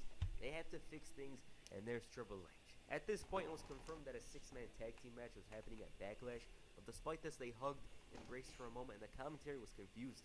Triple H straight up said that they will never be cool. Him and Shawn Michaels will never happen, even if HBK kissed his ass. Once he heard this, he wanted to fight. HBK told Nash that they will never bury the hatchet. He's a piece of trash. And then it came down to it. Triple H told him it's either him or me. And if you're with me, you're one step behind me. I'm the man. But if you choose HBK, he'll be undercutting you. The gang tried convincing him to come to his side. If he sides with HBK, Nash is a part of the world he's against. Triple H told him the most success they had was when they walked away from Shawn Michaels, to leave him thinking about it for a while. Later that night, Triple H once again attacks Shawn Michaels. Nash tries to make the save. He stares him down before accidentally dropping Booker T, who was more than angry with these turn of events. There was a lot of drama between those three. Nash was trying to get the band back together. Booker T was striking HBK after the whole incident. It was crazy. At the same time, Booker T got himself a World Heavyweight Championship match. Ric Flair wanted to put a stop to this, but Eric Bischoff made Shawn Michaels a special referee. It was all about drama, ratings to him. HBK clearly had an issue with both, and the match was very competitive. Michaels wasn't an issue initially. Booker T was booked very strong, having the match won, but because of interferences, Triple H kicked out. At one point, pushed Michaels into the ropes to prevent Booker from hitting the Houston Hangover, and his pads fell. Scissors kick, but Jericho blasted him with a belt. HBK sensed something happened and dropped Triple H with a sweet chin music, and Booker T was so damn close to winning, but it wasn't to be. This was the Attitude Era. He probably would have won it here. Flair and Jericho attacked, leading to Nash coming out for the save, and he wanted to calm things down, but then Triple H kicked him in the balls and made his decision for him. Okay, so what it comes down to is Triple H does not want anything to do with Shawn Michaels. HBK likes dancing, he'll hate him. If he likes walking, Triple H will run. The only common thing that they have is that they had a past and the fact that they love championship gold. That's it. And Kevin Nash was out here trying to bring them close, and that chapter in the book has been closed for years now. The game said it himself. Kevin Nash was to blame for this. He told him not to be against it. This was Kevin Nash's first match in 9 months. The last time he was in the ring, the quad incident had occurred. This one I'd say was solid. HBK was easily the star of the match. Anything he touches, it's good. And that's what happened here. It took a while for Nash and Triple H to come face to face, but when they did, it was short. Funny enough, Kevin Nash in his first match back lost. Of course, he should have won here, but the reign of terror doesn't fall to best friends either. Which was odd because Kevin Nash needed momentum behind him, especially on a big stage like a pay-per-view. But whatever. The next night on Raw, Triple H challenged for the tag team titles. Kevin Nash, though, interfered and sent him running, and even then he destroyed his limo. Their problems made their way to the highlight reel where Chris Jericho decided to add fuel to the fire. Jericho sucking up to Canada, talking about winning the world title, and after a while, he finally introduced Kevin Nash. Nash went off on Jericho before calling Triple H a dead man. Y2J loved drama, so he brought Triple H out to the highlight reel as well. He tossed Jericho to the outside and called to the game. Jericho with a low blow, and the game gets his way. He gives him a mean-ass chair shot. The pedigree's countered. Fans are booing, and they're trading strikes. JR was the most excited person in the arena. The crowd didn't want none. And it was not that interesting, and if cut down, it would have been better. Triple H was all bloody, and there was no Ric Flair for protection because he was in Australia. This is a blood feud, a feud with so much history, yet nobody cared. Why? I guess it came down to the participants. The best part was when Triple H almost got ran over and stole a car like this was GTA. Nash was left fuming over these turn of events, and like I said, if they cut this down, it would have been way better. Flair did return the following week and went after the Hurricane. Triple H, though, was enlisting the help of Chris Jericho to tear Nash's quad. As expected, he was more than unsuccessful, and with the help of Shawn Michaels, Kevin Nash stood tall. Flair was out here fighting with ripped pants like he's SpongeBob, and Nash showed that he was more than capable of winning the World Heavyweight Championship. Triple H was up against such a threat that Stephanie McMahon was worried and told him to be careful. But this is what it's come down to. Kevin Nash's efforts of turning Shawn Michaels into an ally of Triple H brought him to become an enemy of the game. Several years of friendship was thrown in the trash, and Triple H expressed no regrets, even considering HBK a friend would make an enemy out of him. Now, usually in this era, Triple H would have had a very long match, but since Kevin Nash was limited, they wrestled for 7 minutes. What's funny is that it was too damn long as well. Kevin Nash was too much for Triple H, so he brought the sledgehammer. The ref gets angry with him, and he uses it to get himself disqualified. Nash drops him with a jackknife, and many officials tried separating them, but were unsuccessful. Ric Flair's knocked down the refs, even Shawn Michaels, and Nash ended the assault with a jackknife through the table, and there's only one way you could go from here. Okay, the match wasn't good, we all know that, and the reason is because Nash in 2003 wasn't that notable. In ring, he couldn't wrestle long. Triple H was very disappointing, was injured all the time as well. The next night on Raw, Stone Cold called for Triple H to come out. He interrupted his long-ass entrance and told him to get his ass in the ring. The reason why he called out Triple H was because of his actions the previous night. What were these actions? He blasted a WWE referee. Stone Cold didn't give a damn about what happened the previous night and told Triple H he's wrestling. The champion felt that Austin was drunk in power, and he also refused to wrestle. Since Austin was full of compassion, he gave him the option of choosing his opponent, as long as they're a former world champion. Triple H was like, okay, I'll wrestle Ric Flair, and he told him that it's the bottom line. Flair was very confused over these turn of events, and Kevin Nash, meanwhile, wasn't interested in watching this match. He wanted to face Triple H for the title. Stone Cold told him that he knows what's up. He's seen him the previous night causing chaos. He told him that he made a statement last night on Judgment Day and called him the #1 contender. He has the winner of Flair and Triple H. The Nature Boy was more than gracious of receiving an opportunity to face the game and, most importantly, challenge for the title once again. For Triple H, though, it was about an easy match. That's why he chose Flair. He lays down for him. Shawn Michaels took notice and tried to sway Ric Flair in his direction. And they had their issues, but HBK felt that it was his responsibility to remind the Nature Boy like who this he video. was. The measuring stick. Flair's confidence was broken. He almost couldn't believe HBK actually thought he was good enough. That was more than enough. This though. video He is just started 1 believing. hour? He What the confronted fuck? Triple H, mentioned the time when the game came up to him and asked where was the old Ric Flair. He told him that he's had 1,000 matches like the previous one and never complained about it. Oh, I had a little injury. Whatever. He did not give a damn back then. To him, this was a test to know if he still got it. And he told him that he ain't laying down for nobody, nowhere, especially in Greenville, South Carolina. Finally, a good title match. It's been a while. Bruce Triple H had a lot to deal with for the title. He was easily overwhelmed by a man with something to prove, and half of the match was Flair in control. It wasn't until the ref got knocked down that he started fighting back. Even then, Flair was showing him how to get dirty. The champion was in a fight, had to pull a pedigree from out of nowhere to retain. All of a sudden, Kevin Nash came down, and the look of fear on Triple H's face made you think he was asked to watch WCW 2000 or something. He's down on the stage when Austin throws him in his face, and Kevin Nash inside Hell in a Cell. But about the match itself, it was pretty damn good.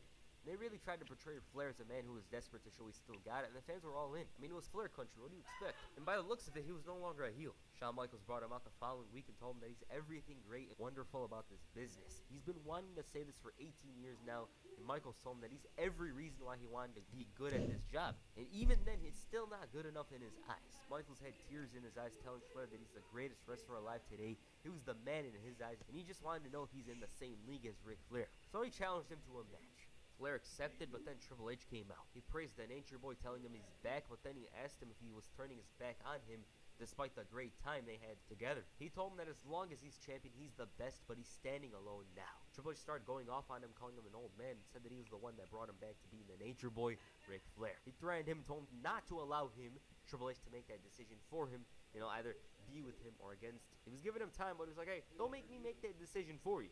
Eric Bischoff came out and decided to book Triple H in a handicap match against both Shawn Michaels and Ric Flair. The champion was enraged at this, and despite his efforts, he was unable to get out of this match. He confronted Flair about this and told him he's changed. He said that he's always been the Nature Boy and told him to come out to the ring and try to jump on the old man tonight. One thing to note is that there was a masked man out in the arena. Triple H and Flair did not end up facing off because the Nature Boy turned on Shawn Michaels, and in the back, the masked man dropped Nash with a chair and came out right after Triple H won the handicap match. Flair and the game were reunited. Nash finally comes in, but the masked man and the other two overwhelmed him, and it was revealed to be Randy Orton. They continued the attack to end Raw on top. So I didn't mention this earlier, but where did Orton and Batista go? During a tag team match with the Dudleys, Randy Orton and Batista suffered injuries. For Orton, his injury came after a double flapjack spot where he injured his foot. I believe Bubba Ray Dudley stepped on it or something along the lines of that. Batista, on the other hand, according to his words, was bumped into by Bubba Ray Dudley. He bumped into his tricep, it was stiff, and he was out. Batista was set to be out for 6 months, which was terrible, and this was amidst his big push with Evolution, and it got to the point where he was about to get replaced. I'll get to that soon, but Orton was out for 3 months, and he didn't have any kind words for. I even said this on stream before, you know what I'm saying, about Batista. That in Evolution, when Batista was in Evolution, he just only used as a muscle and that's it. And that's just the only reason why that he's like the least favorite in Evolution. Cause Randy Orton won some championship gold. Same with Triple H, because he was like the longest reigning world heavyweight champion of all time. And Ric Flair is just Ric Flair, you know what I'm saying? But with Batista, he just used as muscle in Evolution. He wasn't like big, and he wasn't like anything when he was in the group, and you know what I'm saying. And that's when he got out of Evolution.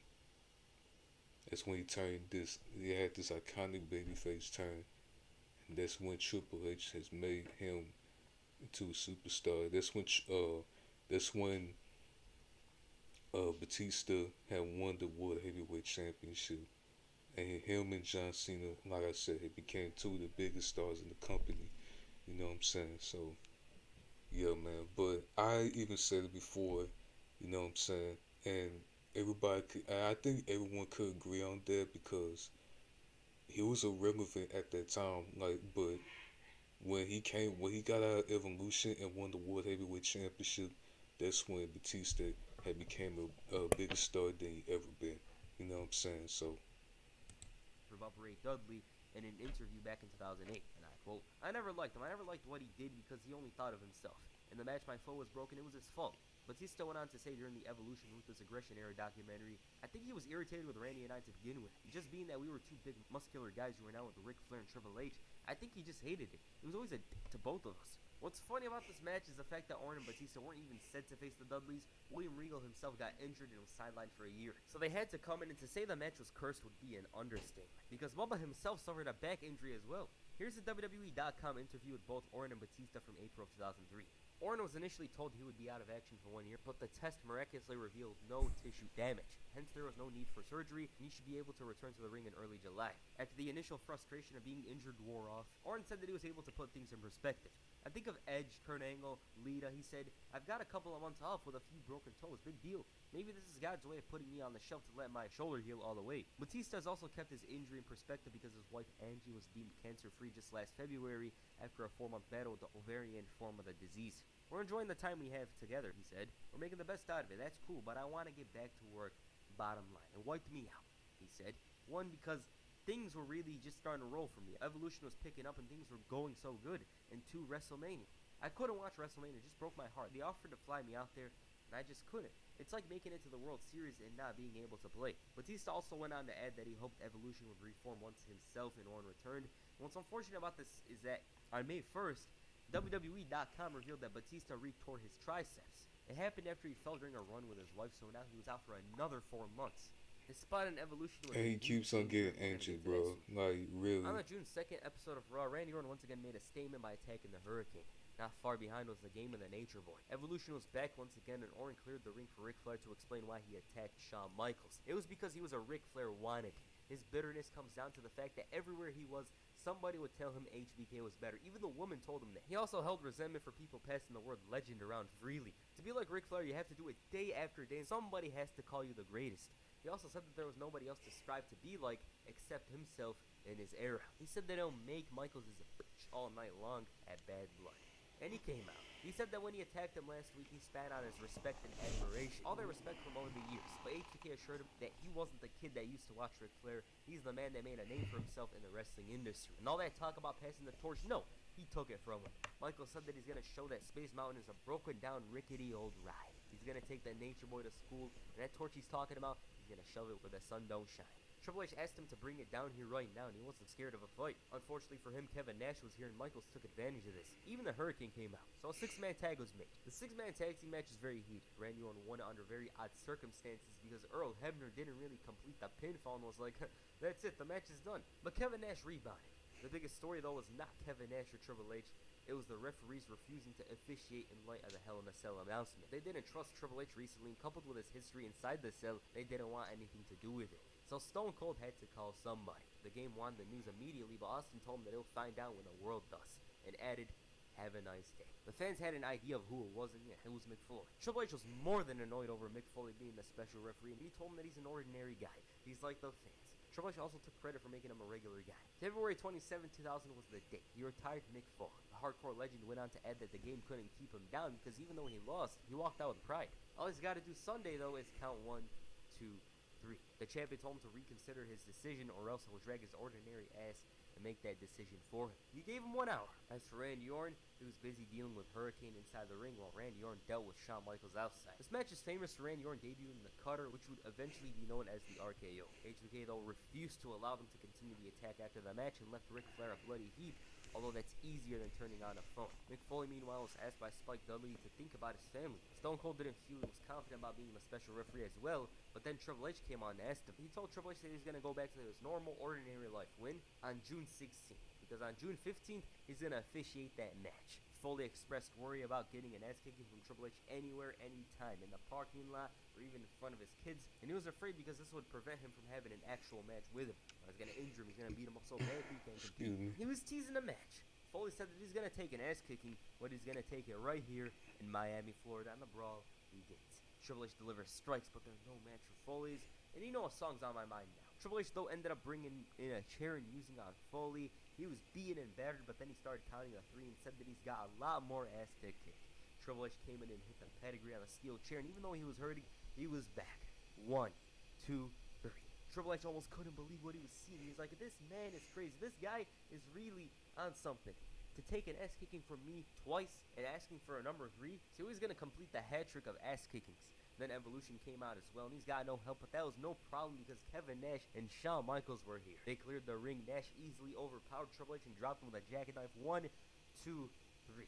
Okay, this build was much better. I'd say this Mick Foley and Triple H segment carried hard.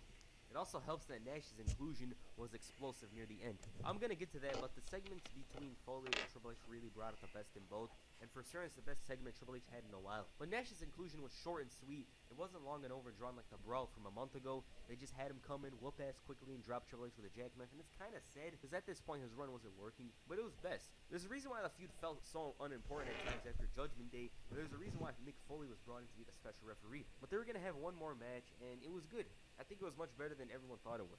For now, though, I want to talk about Shawn Michaels and Ric Flair. This was definitely considered a dream match to some because of the impact these two made in the industry. They're both highly regarded as great characters and great in-ring performers. Flair was a bit older, but he could pull through. The match was very solid. It wasn't great. Kind of good. Flair worked on the leg. HBK just pops up and drops both Orton and Flair. Flair in particular went through a table, which was pretty random. Orton retaliates with a chair shot and gives Flair the victory. So this feud is basically a precursor. Most people have no clue that in 2023 the best way to make money on Amazon is not with physical products. It's Amazon's other company. There's a precursor for what would be Randy Orton and HBK feud. As for Triple H, he had to go through hell. The game had to bring in weapons to even the playing field against Big Daddy Cool, and he almost screwed himself over by trying to fight Mick Foley. But he was properly integrated into the match at this point. Hell in a Cell was his environment, and he showed why by bringing in a 2x4. Nash, of course, wasn't going down without a fight and turned the champion into a bloody heap. It got to the point where Triple H had to bring in a crane and drop Nash with him. He was going all out. Mick Foley refused to allow him to brutalize the challenger, so he striked him.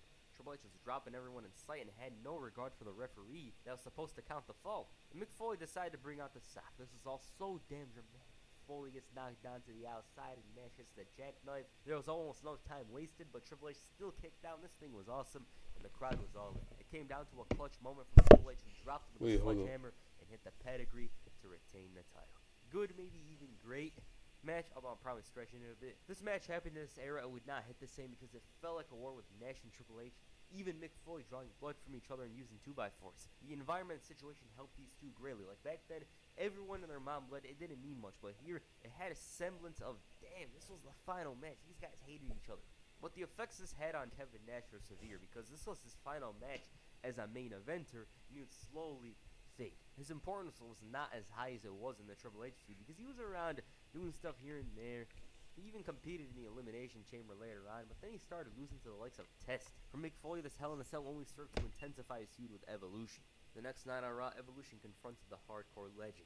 Orton started trashing him before giving him the opportunity to potentially become the 4th member of Evolution. Because the talk around here was, who was joining Evolution? Foley called them a 4 horsemen wannabes. He mocked Orton for whining about his injury and told him that when he shows the guts it takes to travel day in and day out, then he'll talk to him. Until then, he's just a 16-year-old boy. Foley didn't want to hear from somebody who didn't hold WWF gold. He ain't called it WWF. Orton's like, if you got all the talent, why do these people pay to see me? And he started talking about how he doesn't have to go through what Foley did to find success, then said, why would I mutilate a body like this? Orton also expressed an interest in beating up Foley, but said that Triple H retired him. For Foley, he can't wrestle, but he could certainly fight. They started brawling. Foley's going all out, 3-on-1, but he put up a fight. The numbers overwhelmed him though, and he had to be saved by Maven and Al Snow of all people. They met up later that night, and it didn't end so well for Evolution. As for Triple H, he was seeking a monster to join the group, Kane. He saw the chaos he caused and asked him to join. He told him, oh, fast cars, faster woman, this and that. But then Stone Cold Steve Austin interrupted. He started talking about how Triple H saw him as a threat and wanted to make him a puppet. The game told him that he's scared of Kane joining Evolution because they'll become untouchable. Austin then brought him his offer, which was a World Championship match at MSG. Eric Bischoff, though, wasn't fond of this, and he wanted to add to it. He told him that Kane could either join Evolution or challenge for the title, but Bischoff told him he better win because if he loses his mask. Kane was ready to chokeslam both, but when it came down to it, he chose Austin. Nope, Triple H. Something had to give. Madison Square Garden, Triple H's 6-month title reign, or Kane's mask. I mean, if you've seen the previous matches in Kane's stagnant run recently, you know how it ended. With Raw and MSG, WWE is going to pull out all the stops. Randy Orton was busy reading Mick Foley's book and making fun of him. They ended up confronting him later about this. They double teamed him, and Randy Orton even punted him down the stairs. All of this right in front of the Boston I remember that. would be incorrect because he called for a janitor. And this kick-started the most important program of Randy Orton's career up to this point. For Triple H, he was the man that unmasked Kane. 2003, Triple H really was taking everyone and everything he said. He faced Undertaker at WrestleMania and the streak himself.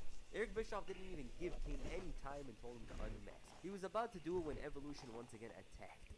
Rob Van Dam was fixing my shorts. running, and then Kane unmasks and suddenly realizes he's a heel and chokeslams Van Dam, leading to the most chaotic 3 months of his career, arguably, but for certain, it's the craziest since then.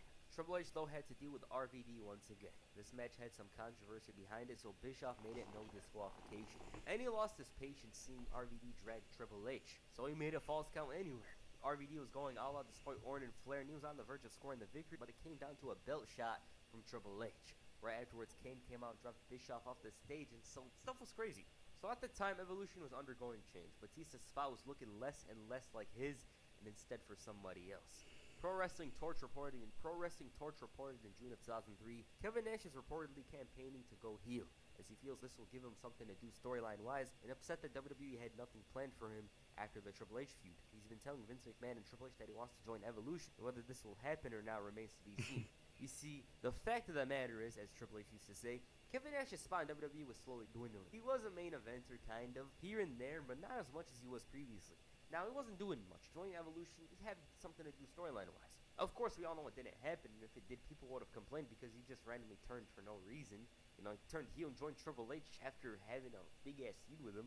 And most importantly, it was going to make Triple H look good, so I don't think it would have been ideal. It would have ruined the vibe Evolution had. Another person considered was Maven, but that's later on. But the person considered and technically was a part of Evolution at the time was Mark Jindrak.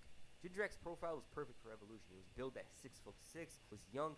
He was actually 26 at the time and had great potential. In addition, he was already on TV before in WCW, so he had some experience. I've almost never seen someone so close to superstardom ever like Mark Jindrak. He probably wouldn't have been world champion, but for certain, he would have been in a better position than he was in WWE. Overall, it probably would have been worse for him because his time in Mexico was big for him. It was a good thing for him, and joining Evolution probably would have prevented that. But back to the topic, Jindrak was in a couple of shoots. His suit was straight out of 2003. It fit that time period well. He looked like he was being drafted second overall after LeBron James. JBL would be pressed to wear right now as well. But the problem with Jindrak came down to the fact that he was having too much fun with Randy Orton. They're laughing, doing this and that in the card, and Triple H couldn't take it. Also, he wanted Batista, so even if he didn't mess with Orton, I doubt they would have kept it. Jindrak spoke about this on Cafe de Rene, and I quote, "It's kind of funny how Triple H was so blatant. Yeah, me and Rick didn't want him in the group. It wasn't Rick. Because I can tell stories when me and Orton were in the car riding with Rick and Triple H," he said. The problem was Triple H wanted to talk about fucking hot tags and A 3-hour ride, he wanted to talk about arm bars and hot tags for 3 hours, and I understood it. He wanted to talk X and O's, but Flair wanted to talk about young stuff like girls and clubs. So when he said me and Flair thought it was a bad idea, it was just Triple H. The portrayal was kind of weak as well, he stated. If you watched that thing, if you weren't a wrestling fan and you didn't know that I went from Mark Jindrak to Marco Corleone, you would think I would put $100 that this guy's a crackhead in about a year. They made it look like it was the end-all be-all. He didn't make Evolution, so he must have killed himself. It wasn't like that at all. I went and regrouped and went to Mexico and had a great career for myself. That's the portrayal. But they're always going to do that. Okay. This was in response to Triple H talking on the Ruthless Aggression era documentary. Jindrak was teaming up with Orton at the time, I should mention, at live events. He was getting a feel of things, but that's it. He ended up debuting on Raw a few weeks later. Evolution's problems would only get worse at the time as Triple H suffered a terrible injury, an injury that would cause his 2003 to go off the rails. It wasn't that good in ring, and it would only get worse. The Wrestling Observer newsletter reported in July of 2003, Triple H wasn't able to compete at last night's Raw brand house show in Green Bay due to a hematoma in his leg. Triple H did make an appearance on the show, but wasn't a part of the in-ring action. There is no word yet on how serious this injury is, or if it will require Triple H to take time off to heal up from it. It looks like the WWE will be forced to delay their plans to start a Goldberg-Triple H feud, which is to be the main event for SummerSlam, due to the injuries suffered by both men. The WWE were planning on having the first singles match between the two at the Raw brand house show in San Jose, California on July 20th, but could be forced to delay that if both men are not ready to compete in the ring by then. I should also note that Goldberg had an arm infection at the time as well, and it happened at the worst time because this was the match WWE invested in most. Ever since February, before Goldberg even signed, they wanted it to be the game against Bill Goldberg in the main event of SummerSlam. As you can see here, Triple H was bandaged up. He wasn't really going all out in ring because he couldn't. On the July 21st, 2003 episode of Raw, Goldberg finally confronted Triple H. He told him that he may seem invincible, but in his eyes, though, he's nothing more than a victim and he's next. Evolution was craving a fight and Bill wasn't backing off, but then the game told him that it's on his terms. Randy Orton's ego got the best of him here and he refused to be disrespected, so he wanted to fight him. Triple H told him to stick to the plan. What was that? Costing Shawn Michaels his match with Chris Jericho. He comes in, drops Michaels with the RKO, and Jericho wins it with the loss. This begins yet another important feud for the Legend Killer. The next day in Los Angeles, a press conference was held to announce Triple H and Bill Goldberg for SummerSlam. They tried to make you look at this as one of the biggest matches of the year, and on paper, it was. Goldberg's run was odd up to this point, but it was all going to be fixed with the victory. Triple H undermined Goldberg's victory against Stevie Richards and said that he's got no idea what he's up against. Goldberg was up for a fight though and asked him to come down to the ring, and his reason for not coming down was because he was relying on Bill to make him a lot of money at SummerSlam. Coming down to the ring and killing his reputation right now would be crazy. So Goldberg called out Flair. Bischoff though stopped things and booked a match between the two for the following week. Randy Orton meanwhile was a guest on the highlight. He revealed that his move was called the RKO, and Jericho was very impressed by the name, calling it majestic, and then got in his face saying he didn't need Orton to come out to help him beat HBK. Obviously, he wasn't looking for a fight or anything like that. He just wanted to brag. Orton's reasoning for attacking HBK comes down to him trying to make a name for himself. He said Shawn Michaels was the next legend he's going to kill. Jericho praised him for being a legend killer along with being a lady killer before introducing the heartbreaking Shawn Michaels. HBK said that he became a millionaire from people like Orton and told him he's going to kill his career before it even starts. Jericho started getting involved before Orton asked him if he wants to fight, and they brawl. The heels outnumber Michaels, he's down on the ground, and Kevin Nash makes the save and challenged Jericho to a match himself. The big story, though, at the time wasn't Randy Orton and HBK. It was Triple H suffering yet another injury. WWE.com reported on July 29, 2003, Triple H was diagnosed with a severely strained groin. He set to go on the Australian tour of Raw, but then he was revealed to be unable to compete. There's a lot of doubts about his status for SummerSlam. This was terrible timing. It was already bad for Triple H, but this was the cherry on top. This spot on the Australian tour with Goldberg was widely rumored to have turned it down. There was this big rumor at the time that he turned down the tour, which led to him getting heat from the wrestlers. They're talking about him. And the true story wasn't revealed until a while later. They revealed that Bill's problems weren't that much of a big deal, and if he truly wanted to go, he could. So, the original story is technically true. Hold on, let me pause this. I'm going to turn my LED lights, because it feels kind of dark in here. So, I'm going to just turn it on. Where's my... Hold up a second.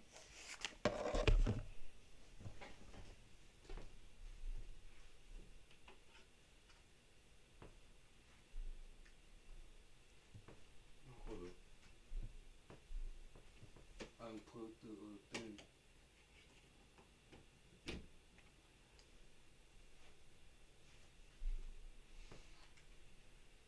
Oh, there we go.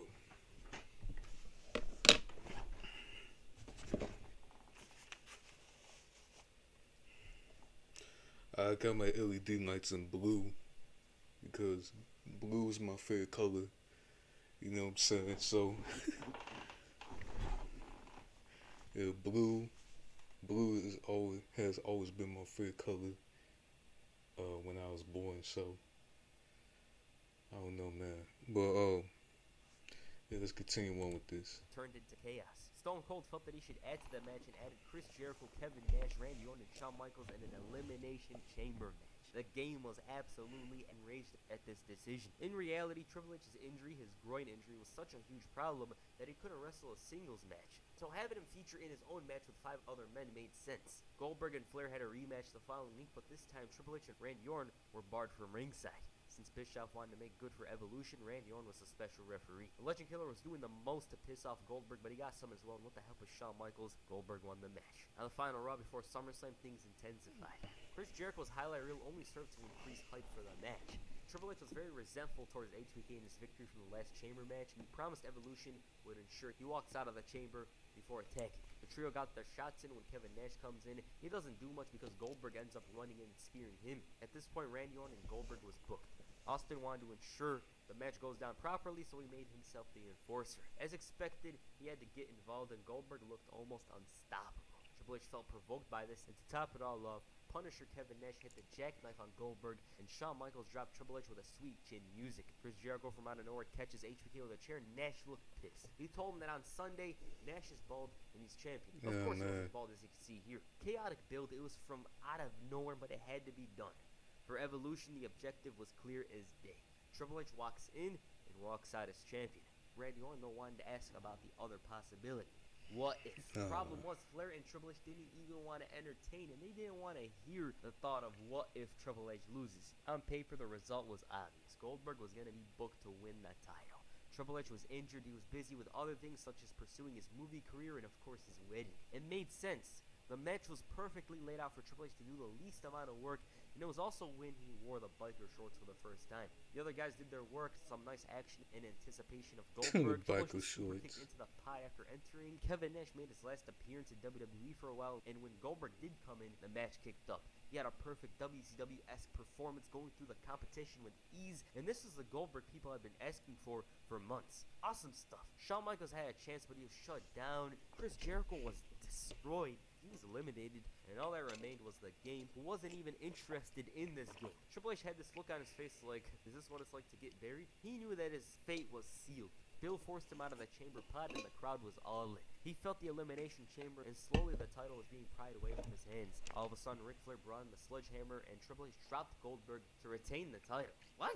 Man, if he wasn't here, that crowd wasn't going to leave a roof on the arena. Goldberg was so damn exciting here for the simple reason that he was his WCW self. But in a surprise turn of events, Triple H retained. Why? There wasn't much to justify this except one thing. This thing kind of doesn't make sense. A proper one-on-one match. Evolution continued the attack after the match. I just said that Goldberg was because bloody the and more destroyed in as the Triple H stream, tells so him he'll never win this title. Good match. It's very fun to watch back, but that ending should have been different. It is what it is, though, and Goldberg probably doesn't really care because he made more money by dragging his title victory to Unforgiven. The buy rate was much better than 2002's, all because of Goldberg and Triple H's main event. The next night on Raw, Goldberg called out Triple H and challenged him to a match. The game basically warned him and said that he's proved that he's the best wrestler alive today. Triple H asked him what makes you so different to all the other guys. They all thought they could beat him, but they didn't. He reminded him of who he was and told him not to forget his name. Triple H just started complaining about Goldberg and was fed up by his presence. He had enough and said that he'll give him a title shot, one-on-one. Unforgiven for the World Heavyweight Championship. If Goldberg wins, he's the champion, but if he loses, he gets what he wants. What is that? He puts his career on the line, and he's finished. No leaving Raw, going to a second-rate show like SmackDown and beating their paper champion. Yeah, he literally called Brock Lesnar a paper champion. He's retired. He never steps into another ring. Goldberg straight up accepted the challenge, but said that the only funeral the fans are gonna see is Triple H's. Randy Orton, meanwhile, provoked Shawn Michaels by beating Maven with a sweet chin music. But back to Triple H. He started calling Goldberg overhyped and basically said that he needed promotion and production to look good. He said that being called the game isn't some gimmick. He's the damn game, and he called Goldberg a disease, a plague on wrestling, and he's the cure. Goldberg popped up from out of nowhere and told him that he's going to kick his ass later tonight. He told him to think about when he loses at Unforgiven. The main event saw all the drama. Orton and HBK, Maven, and Flair, and all of it came to a head. Triple H got a first-hand experience of what Goldberg was capable of, and to say he was furious would be an understatement. Ahead of Unforgiven, both men were given a surprise partner. Triple H got Flair and Goldberg got Orton. This was revealed to be a setup by Eric Bischoff, and they even brought down the steel cage. Goldberg was beating the odds, but it was too much, and after a mean-ass chair shot, he was busted open.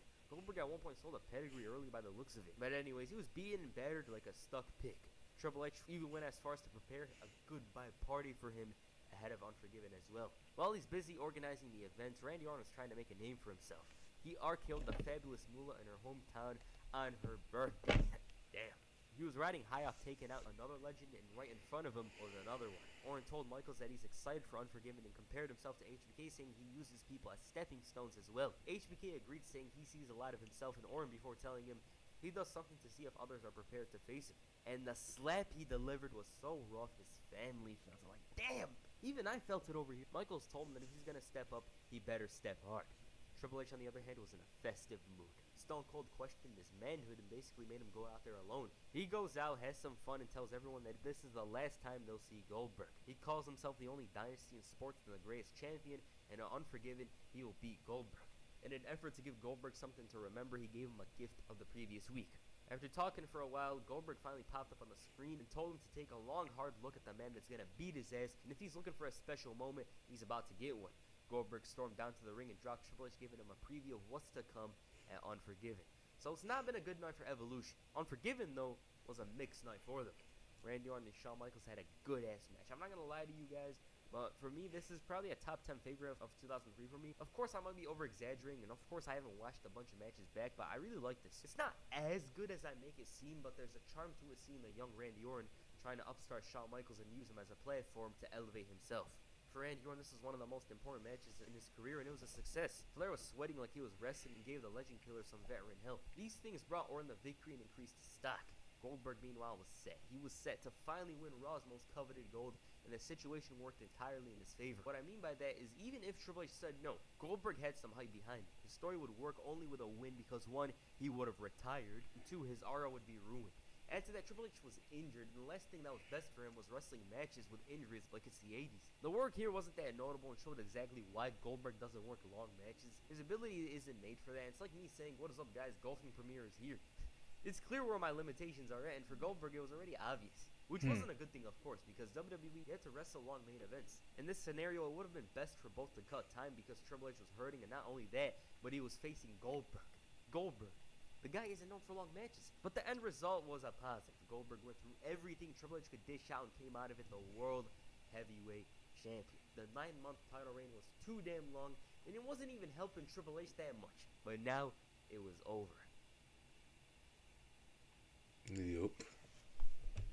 Their title The next reign was night on Raw, over. Evolution attacked Jindrak and Cade. The game was absolutely incensed, and man, was this commentary so terrible.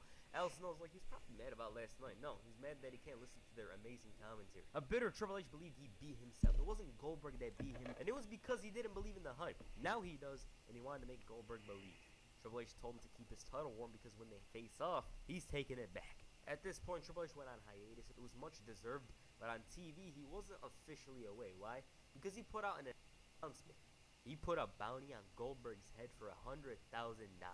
This is a classic, which was, of course, inspired by the Flair and Harley Race story, and I love this one. I just love this storyline. Stevie Richards tried to make good on the bounty, but failed terribly. Rodney Mack and Mark Henry followed up, and Henry was more about sending a message here. What also helped Triple H's case was that he was teasing the person that gets the money could be a member of Evolution. La Resistance followed up, saying they could finally buy those French poodles. What the hell? And these past 2 weeks were very rough for Goldberg, but he was fighting through. Orton and Flair had their own problems with Maven, and in Flair's case, he tore his hamstring. The bounty was still making things bad for Goldberg, and it was only a matter of time before somebody got the cash. On the October 20th, 2003 episode of Raw, Randy Orton promised that Goldberg will be taken out.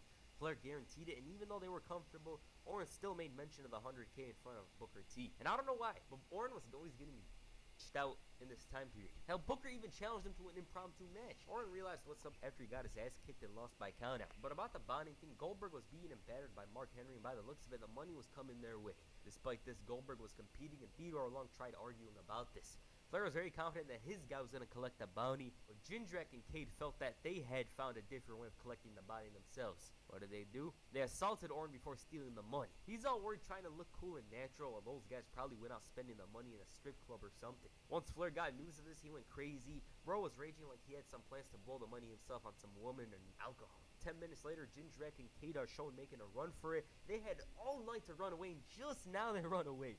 A 2x4 drops them, and it's Triple H. By God, it's Triple H. But seriously, in storyline, how big of idiots do you have to be to spend so much time in the arena before running away? You deserve to be dropped like that if you spend so much time in the arena. And damn, Triple H was like the final boss.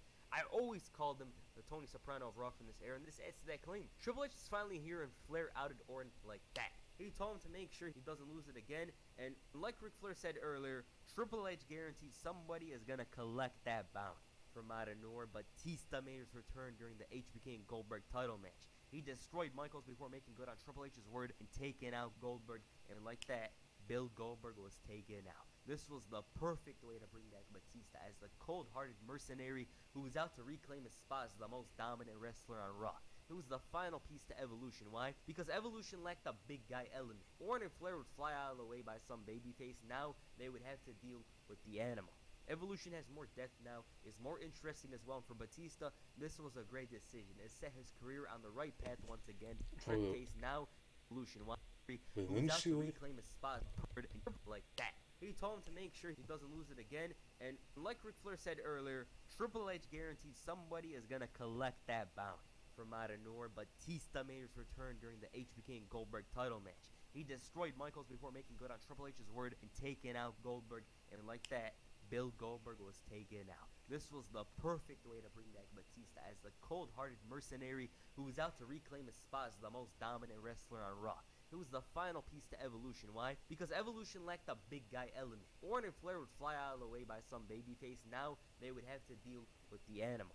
Evolution has more depth now, is more interesting as well, and for Batista, this was a great decision. It set his career on the right path once again, and up to this point, the Bounty storyline was the most entertaining story for Evolution as a whole. I love the entire thing and the way it tied into the return of Batista. The following week, the Animal addressed the events of last week, and he told Goldberg that being taken out shouldn't be taken as a negative, it should be an honor, and as good as he is, Batista's better. And about the parking lot incident, it was him. He wanted to make him paranoid and vulnerable. Good promo. Batista had a very good promo here, which was a bit surprising if you look at his previous work. Randy Orton said that the title should go turn of the most entertaining story for Evolution as a whole. I love the entire thing and the way it tied into the return of Batista. The following week, the Animal addressed the events of last week, and he told Goldberg that being taken out shouldn't be taken as a negative, it should be an honor, and as good as he is, Batista's better. And about the parking lot incident, it was him. He wanted to make him paranoid and vulnerable. Good promo. Batista had a very good promo here, which was a bit surprising if you look at his previous work. Randy Orton said that the title shouldn't go back to Goldberg because of his injury, it should go back to Triple H. Eric Bischoff was furious over these turn of events and told Evolution that they made him the happiest man on the planet. He trolled them. If it was anybody else, he would have been angry. In his hand was the World Championship, but since Goldberg wasn't going to defend the title after 30 days, he was going to strip him of the gold and give it to Triple H. Just as he's about to present the title to him, Stone Cold interrupted. He reversed Bischoff's decision, saying Goldberg promised to return, and he booked the title match at Survivor Series. Flair was absolutely enraged, asking, what if he can't walk again? What if he can't wrestle again? Austin responded, telling him that if he doesn't show up, it's a short night for Triple H. Batista, though, wasn't a fan of Austin trying to embarrass Evolution, and he even teased assaulting him because at the time, there was this no-touch rule. Unless provoked, Austin can assault. Batista told him that he's next, and in the ring, Jindrak and Cade went after Evolution. They ended up getting their asses beat later that night, but man, this match just for the sight in the year of 2004 would have been. I don't know if it would have been good, but just the sight. The tension between the co-GM and the Animal was very high. Batista told him that he doesn't provoke anyone anymore because he's a coward. On this incident, the coach asked Austin, how does it feel to get punked out like never before? Bro looked more confident than ever. He told him that he's the enforcer for HBK and Mark Henry's match. Interfering means you provoke him. After the match, he called out Batista and told him to bring his ass to the ring. The Animal came out without any warning, stormed down to the ring looking for a fight, and there they were. Austin was clearly looking for something like this, but Mark Henry got involved. Goldberg chants intensified, and there he was. He was bruised, but will be damned if he doesn't go out without a fight. Batista took notice and prepared himself as the champion. He dropped Mark Henry, and they brawled. For Batista, he was about to learn firsthand what it's like to have a broken ankle, but Ric Flair made it safe. He then told Austin to make the match with Batista for next week. Now, if you're wondering why Triple H wasn't around, it's because he was busy with Ryan Reynolds, making Blade 3. He returned the following week, though. He told Lita if she's not gonna dance for $1, then she should f*** off. 2005, John Cena would be proud. Triple H called Goldberg the proverbial one-legged man in an ass-kicking contest and said that he's the man that wrote the book on kicking ass. Stone Cold then came out and told him the exact thing he told Lita. No, not the dollar thing, but to get out. Triple H saw this as Austin trying to look good before losing his job. Orton told him that he'll make sure he's responsible for killing the legend of the rattlesnake. They teased Austin and Triple H again, which didn't happen because Batista called him a coward, and since he couldn't do it, My name's Daryl Dixon. Madison, you call me. Have you seen this man? Goes by Negan. What the hell is that? do anything, he brought out security to escort Triple H from the building. The game, though, told him that he's leaving because he wants to. Orton was doing the most, and Triple H ended up interfering during the Goldberg and Batista match. He dropped the champion, but it all turned out to be a very unsuccessful night for that game. Goldberg was at a disadvantage, but gave everyone a preview of Survivor Series. As you guys know, Randy Orton was busy with the Survivor Series elimination match. He played a part in trying to save Eric Bischoff's job. HBK displayed a masterclass in stealing the show, and it's my favorite Survivor Series match of all time.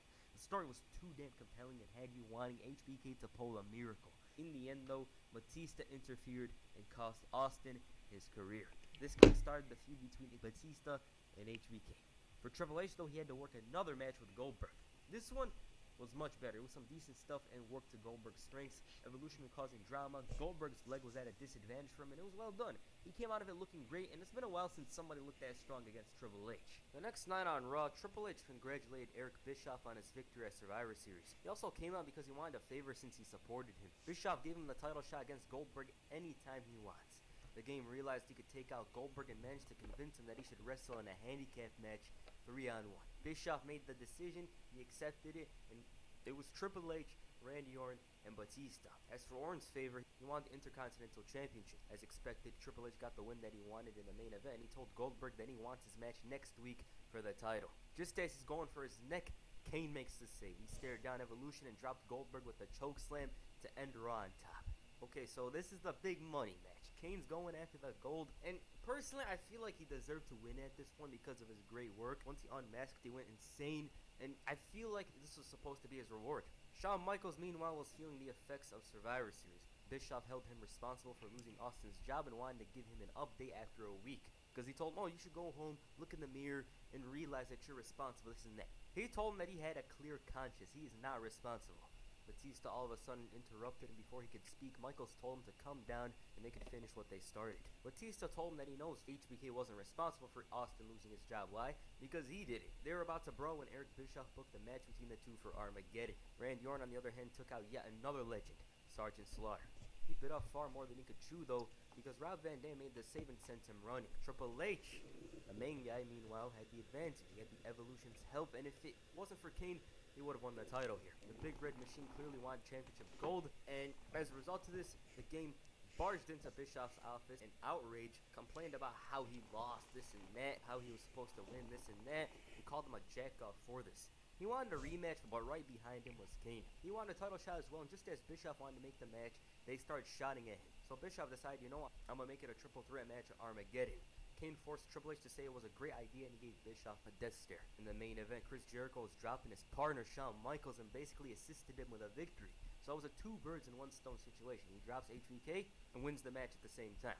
This led to Batista once again destroying Michaels, and he beat him up so badly that he was bleeding internally. Even then, Batista felt disappointed that he didn't tear his head, and he promised that tonight he'll put him out of his misery. That main event had all the drama on Raw.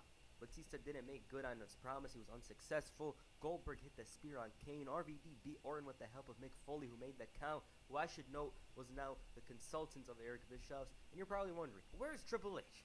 He was busy filming Blade 3. Evolution, meanwhile, discussed their plans for Armageddon and showed great confidence. They said Triple H is winning the title, Orton's winning his, and Batista's gonna destroy Michaels. But before that could go down, the Animal faced Rob Van Dam. He gave him a hard time, but of course, the Intercontinental Champion bounced back, but Evolution made things harder, and Batista won it. The main event between Kane and Goldberg was a lumberjack match with Evolution. They, of course, got involved, and the match was thrown out the window. RVD, Booker T came out to top it all off. Shawn Michaels is here. They cleared house and sent the heels running, and it was a good ending. Armageddon turned out to be the most memorable night in Evolution's run. Randy Orton and RVD was a decent match. Mick Foley was a special referee. It wasn't memorable as a match, but the result, though, certainly was because Randy Orton captured the Intercontinental Championship. This was the most memorable moment in Randy Orton's career up to this point, and it would only get better from here on. Shawn Michaels guided Batista to a solid match, a match that exceeded expectations, I'd say, because Batista was green and didn't have much experience. HBK was in the fight of his life, and Batista was too much. Yeah, and that's and that he made a point. I know I haven't been talking that much and about reacting to this video, and plus this video is like 1 hour long, dude. Like holy shit. But he has a point. Batista was green as fuck, and he was and like I said, he was a muscle in Evolution. You know what I'm saying? He wasn't like a big star in Evolution. He was like the least favorite in Evolution. You know what I'm saying? And that's it to the point where he won the Royal Rumble match by eliminating John Cena in the Royal Rumble and winning that Royal Rumble match of 2005 and going out to WrestleMania to face Triple H for the World Heavyweight Championship. And that's when, and that night, which is my favorite WrestleMania of all time, that's when, and that night with John Cena and Batista, you know what I'm saying, when John Cena and Batista became the biggest stars in the company. So, yeah, man.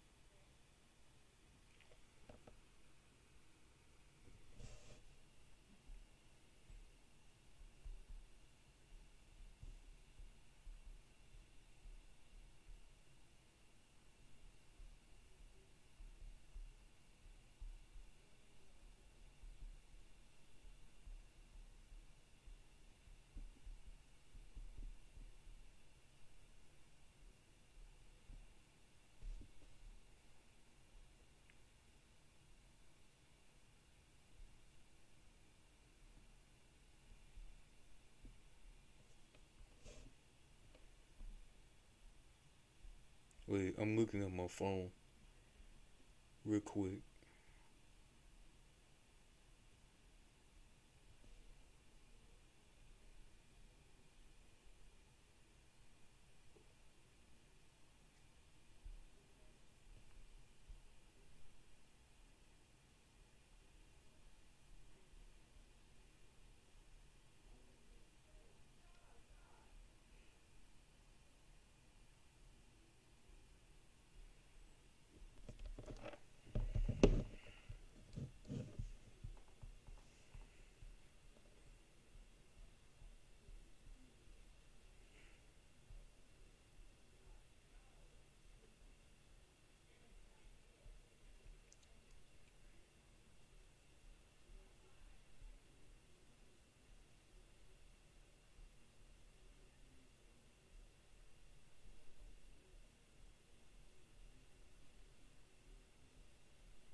sorry, I was looking at my phone. But back to that.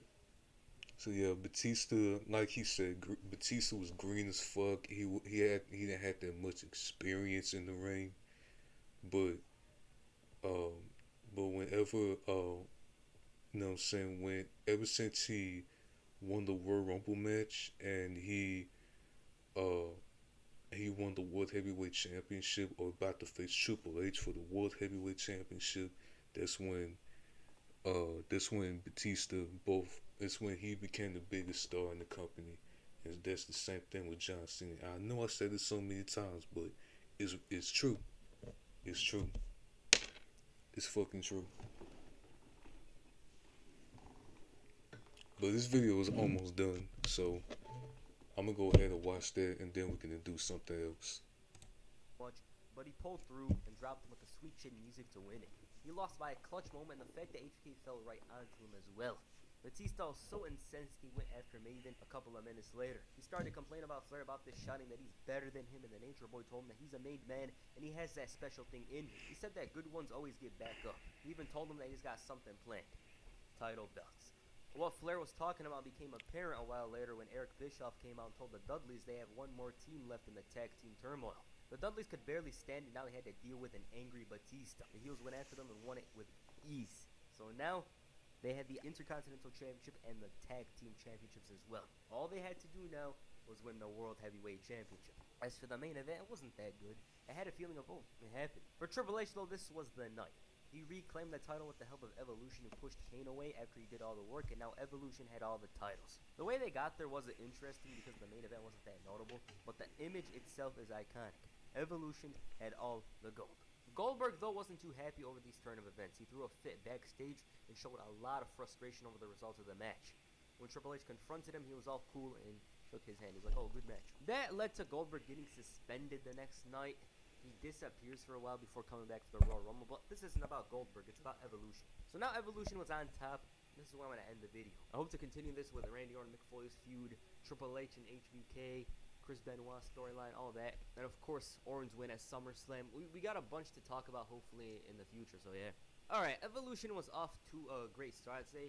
Triple H didn't have the best year because, well, he was a bit bloated and it affected his performances. It also didn't help that he was all over the place, so once you're not doing great work and people see you all the time, they're going to be trashing you. That's literally what happened here, you know. It wasn't a good year for him, and 2004 was better. 2004 was way better. Sure, he was all over the place, this and that, but he had much better matches. He was fit compared to his old self, and he was losing more often, so that's a good thing. For the other three, though, it was a much better year. Flair, he was revitalized with Triple H. You know, he comes out, he shows a lot of charisma. Fans still love him, even though he's a heel. Batista, him as the enforcer for Evolution, was a great position. He was almost going to be replaced, which would have been unfortunate, but he managed to make it back, and he never looked better. Randy Orton, though, was the most improved. This guy had the charisma, the in-ring skill, the promo skill, but he lacked the moments. He didn't have the moments up to here. Sure, he won the IC title, but it wasn't a star-making moment. It was a memorable moment, though. Easily his most memorable moment, but he still needed that one moment, and Mick Foley was going to help him, so yeah. My favorite storyline for this Evolution one was definitely the bounty. I just love the bounty thing. It was amazing. It was entertaining as hell. I wish they did more with it, but it was great. I loved it, so yeah. My favorite match was, if you won, this technically doesn't count, but I'm going to choose the Survivor Series elimination match, but if you insist on an Evolution match, probably the Elimination Chamber match. I'm probably going to go with that, because I thought it was very fun. I thought it was very entertaining. It was great. So yeah. Alright, what did you guys think of Evolution? Please comment down below, and that's the first video. Make sure you hit the spine buster on the like button, and perhaps the RKO on the subscribe button. Peace. I'm out.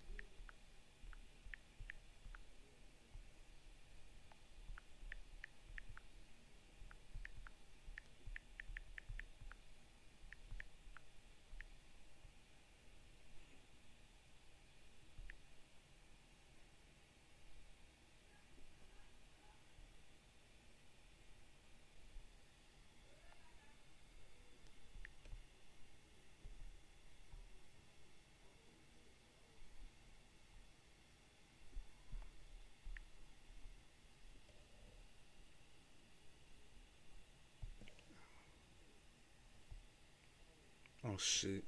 Alright, so yeah, the video's over. Alright, now we can like do something else. I don't know what else to do, but hey.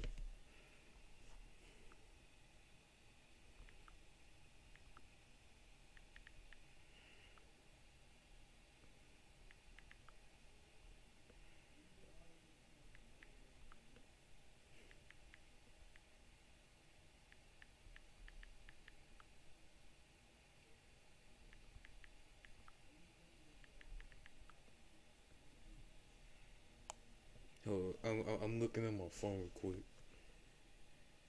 I'm typing something on my phone real quick.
Alright, now we done watching this. Like I've been watching this for like a couple of hours now, so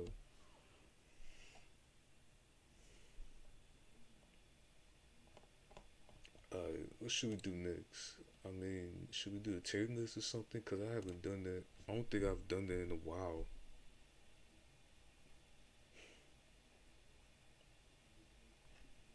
There's nothing to do the tier list for. Like I'm just saying.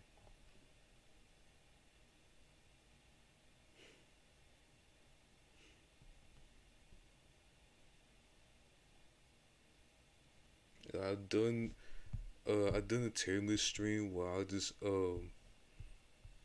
what's it called? Where I just did tier list for only the cartoon shows from Nickelodeon to Cartoon Network and Disney Channel. You know what I'm saying? So I don't know. But that's why I'm literally done. But now I don't know what tier list to do. I really don't know what tier list to do.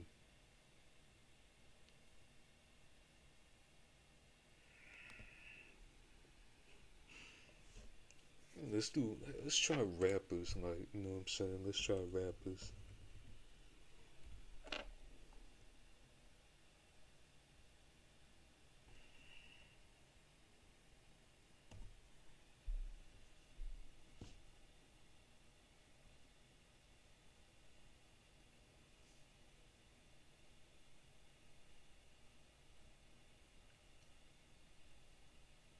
Raising lyricists. Wait, who they GOAT rappers? I mean, let me see the GOAT rappers, man.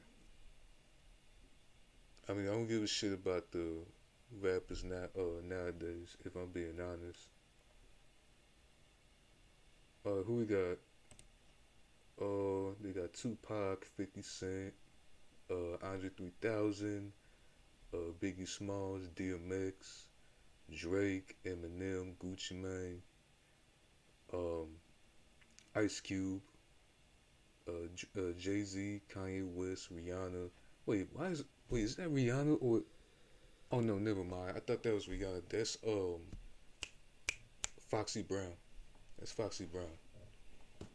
Lil Wayne, L Cool J, um, Nas, Nicki Minaj, Rakim, Scarface, Snoop Dogg, and then Soldier Boy. Why the fuck Soldier Boy is in this shit? Like, what the hell? But yeah, let's go with. Let's start this tier list. We got. I mean, I'm gonna put all the tier lists in there. So yeah.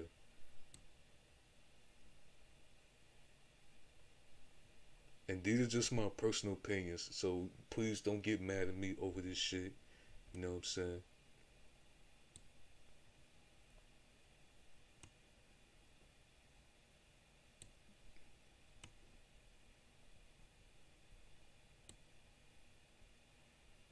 No, Biggie's a good legendary. Serial My Man, the Dog Man X, DMX. Drake, put him as mid. I mean, he's not a bad rapper, but I just don't give a shit about him. I don't give a shit about his music. I don't give a shit about his, like, you know what I'm saying? I just don't care, to be quite honest with you. So, hey, Gucci Mane, I'll put him as good. Ice Cube, legendary. Jay Z, I'm gonna put him as good because I'm not a big fan of him. I mean, I like some of his music, but I just don't. I am not a big fan of him. So, hey, man. Kanye West, I put him as garbage because, I mean, the old Kanye West I do like, but the new one, I just can't stand him. The new Kanye West is just a piece of shit. I can't stand him. Alright, Foxy Brown, I'm gonna put her as legendary. Lil Wayne, um, I'm gonna put him as good. I'm gonna put him as good. He may be one of the best rappers of all time, but he's not like one of the greatest in my opinion. You know what I'm saying? And people are using that mixtape as him just being one of the greatest. Like, Don't you not realize that all the mixtapes they got from is 50 Cent because 50 Cent was the one that reintroduced the mixtapes, and that's where 50 Cent got his buzz from. You know, when he was like, he was in G Unit.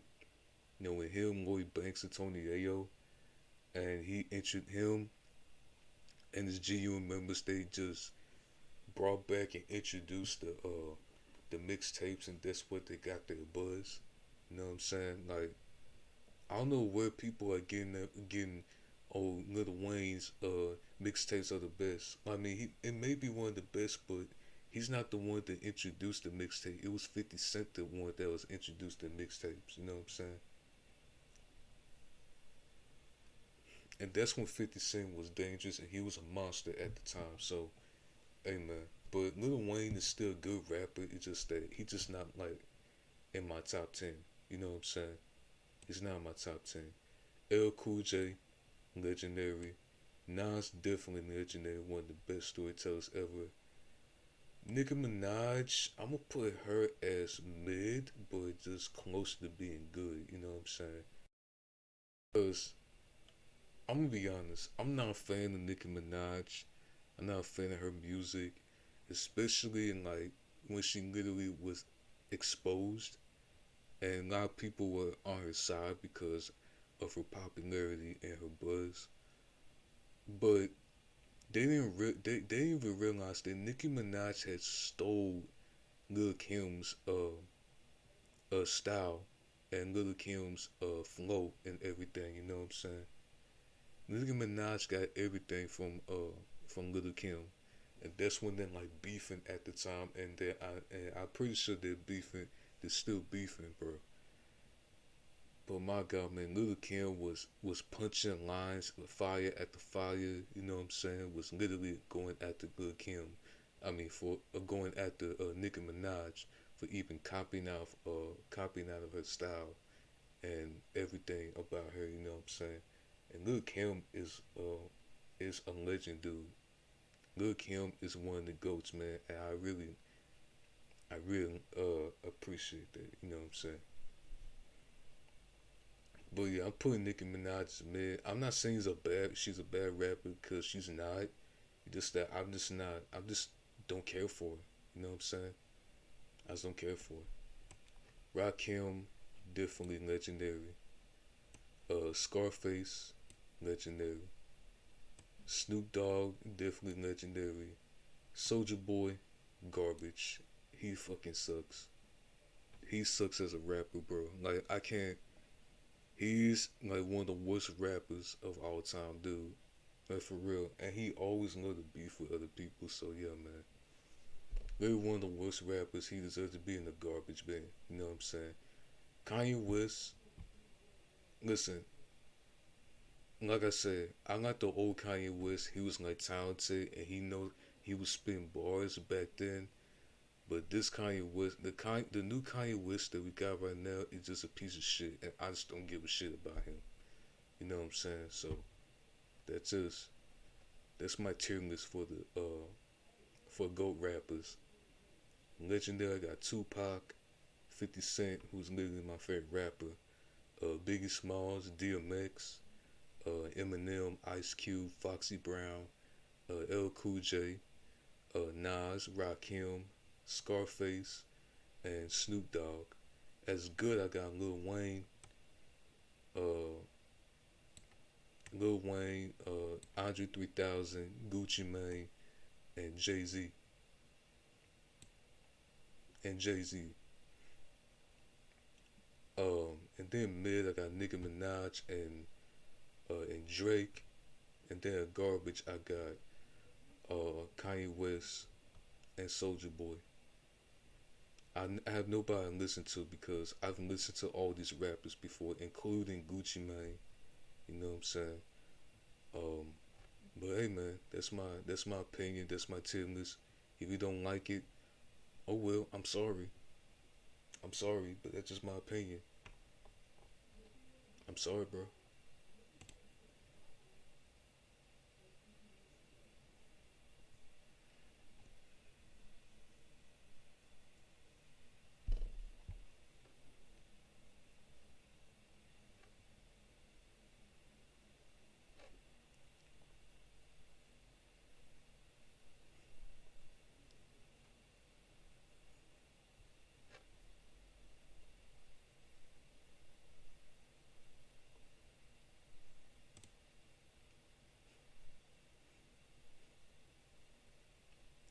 underground rappers.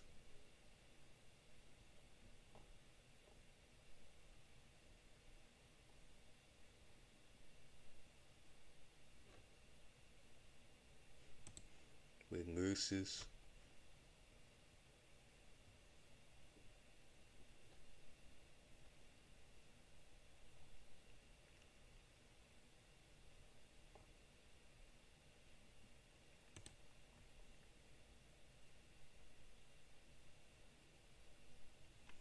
Alright, lyricists, they got 50 Cent, 50 Cent, 103,000, ASAP Rocky, Big Crit, Biggie Smalls, Big Sean, Black Thought, Boogie, you know what I'm saying? Wait, what the fuck? Boogie, Childish Galbino. Bro, move out the way. Common, DMX. Dude, leave me alone. Quentin, bro, I'm what the fuck? Dr. Dre, Eminem, Ghostface Killer, Hopsin, Jadakiss, Jay-Z, J. Cole, Jid, Joey Badass, Jordan Lucas,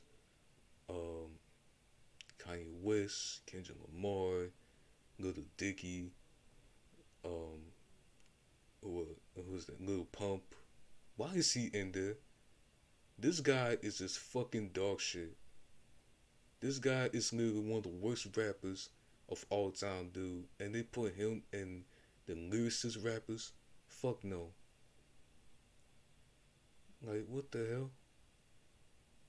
Lil Wayne, L Cool J, Logic, Lou Fiasco, Method Man, MF Doom, Mos Def, Nas, NF, Nicki Minaj, Proof, Pusha T, Raekwon, and then there's Rakim, Redman, Rick Ross. I mean, I don't know why Rick Ross is in this. Like, he's not that good of a lyricist, but hey, man. Russ the 5'9", Arza, Taylor Quali, Tech 9, T.I., Token, Tupac, and YB and Cardi. Like, I don't know why he's in it either. He's not that good of a lyricist. He really is not. Nicki Minaj, she's not that good. But I'm gonna just go over the tier list, okay? I'm gonna just put in all my tier lists, and like I said, these are my personal opinions. So I don't know. Alright, 50 Cent as, you know what, I'm gonna put him at A tier, maybe between A and B tier, but I'm gonna put him at A tier. That's because 50 Cent and most of his songs it's not that lyrical, but when he wants to get lyrical, then he will do it. You know what I'm saying? Because it's just some moments that he knows how to fucking rap, dude. But I can't put him at S tier. I can't. 103,000, I'm gonna put him at S tier. ASAP Rocky, I'm gonna put him at C tier. Maybe at C tier. Big Crit, I got him at B tier. Biggie Smalls, I got S tier. Big Sean, I got B tier. Black Thought, S tier. Boogie, I got B tier. Childish Gambino, I got him at, I would say, A tier, I guess. I don't know. Common, I got him at A tier. DMX, I got him at A tier. Because of the energetic from him, you know what I'm saying? RP to DMX, I really miss him. Like, you know what I'm saying? Like, he was a fucking legend, dude. Like, seriously. They're my top 5 favorite rappers of all time. Quentin Miller, I mean, wait, that's Drake. That's Drake, bro. Like, what the hell? I'm gonna put him in C tier because, like I said, I really don't care about him. Dr. Dre, I mean, I'm gonna put him at B tier just because he just produces beats. You know what I'm saying? Like some in some moments he's not lyrical, but in some moments he is. You know what I'm saying? But mostly he just produce beats and just make music a lot. Just you know what I'm saying for what it is, man. And just big respect to him.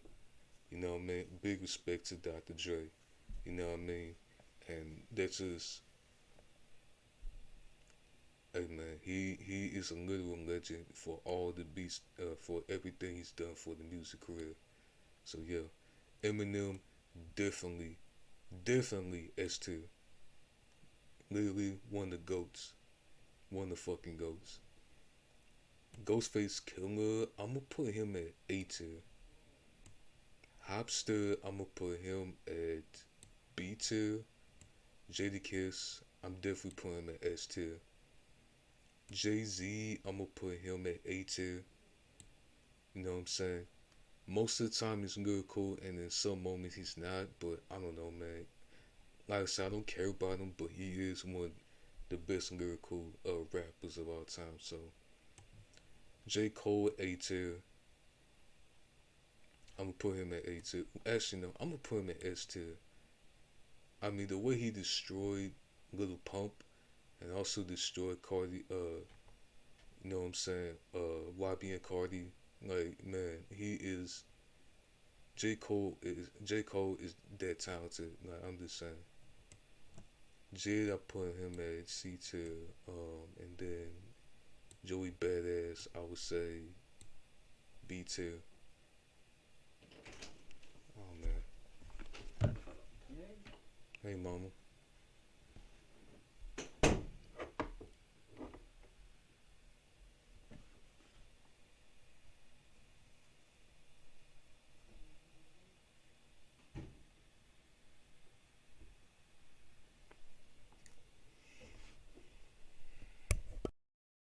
Man, I forgot to mute my mic.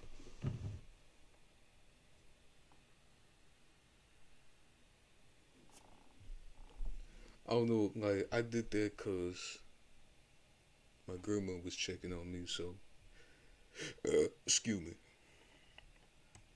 Jordan Lucas, I mean, Jordan Lucas was a hypocrite. You know what I'm saying?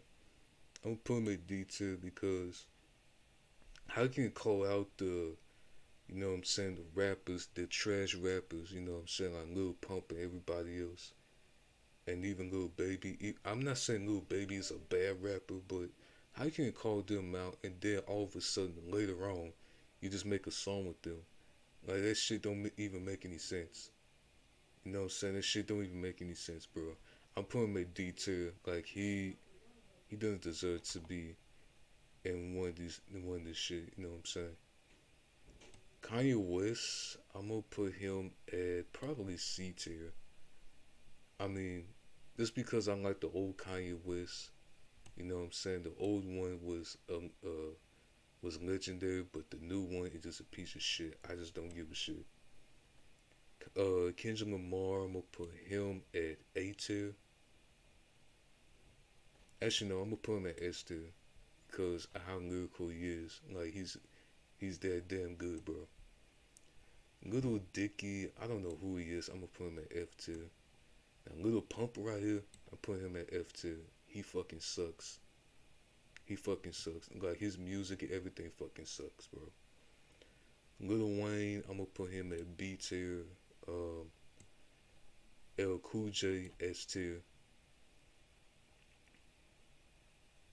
Logic, I'm gonna put him at A tier.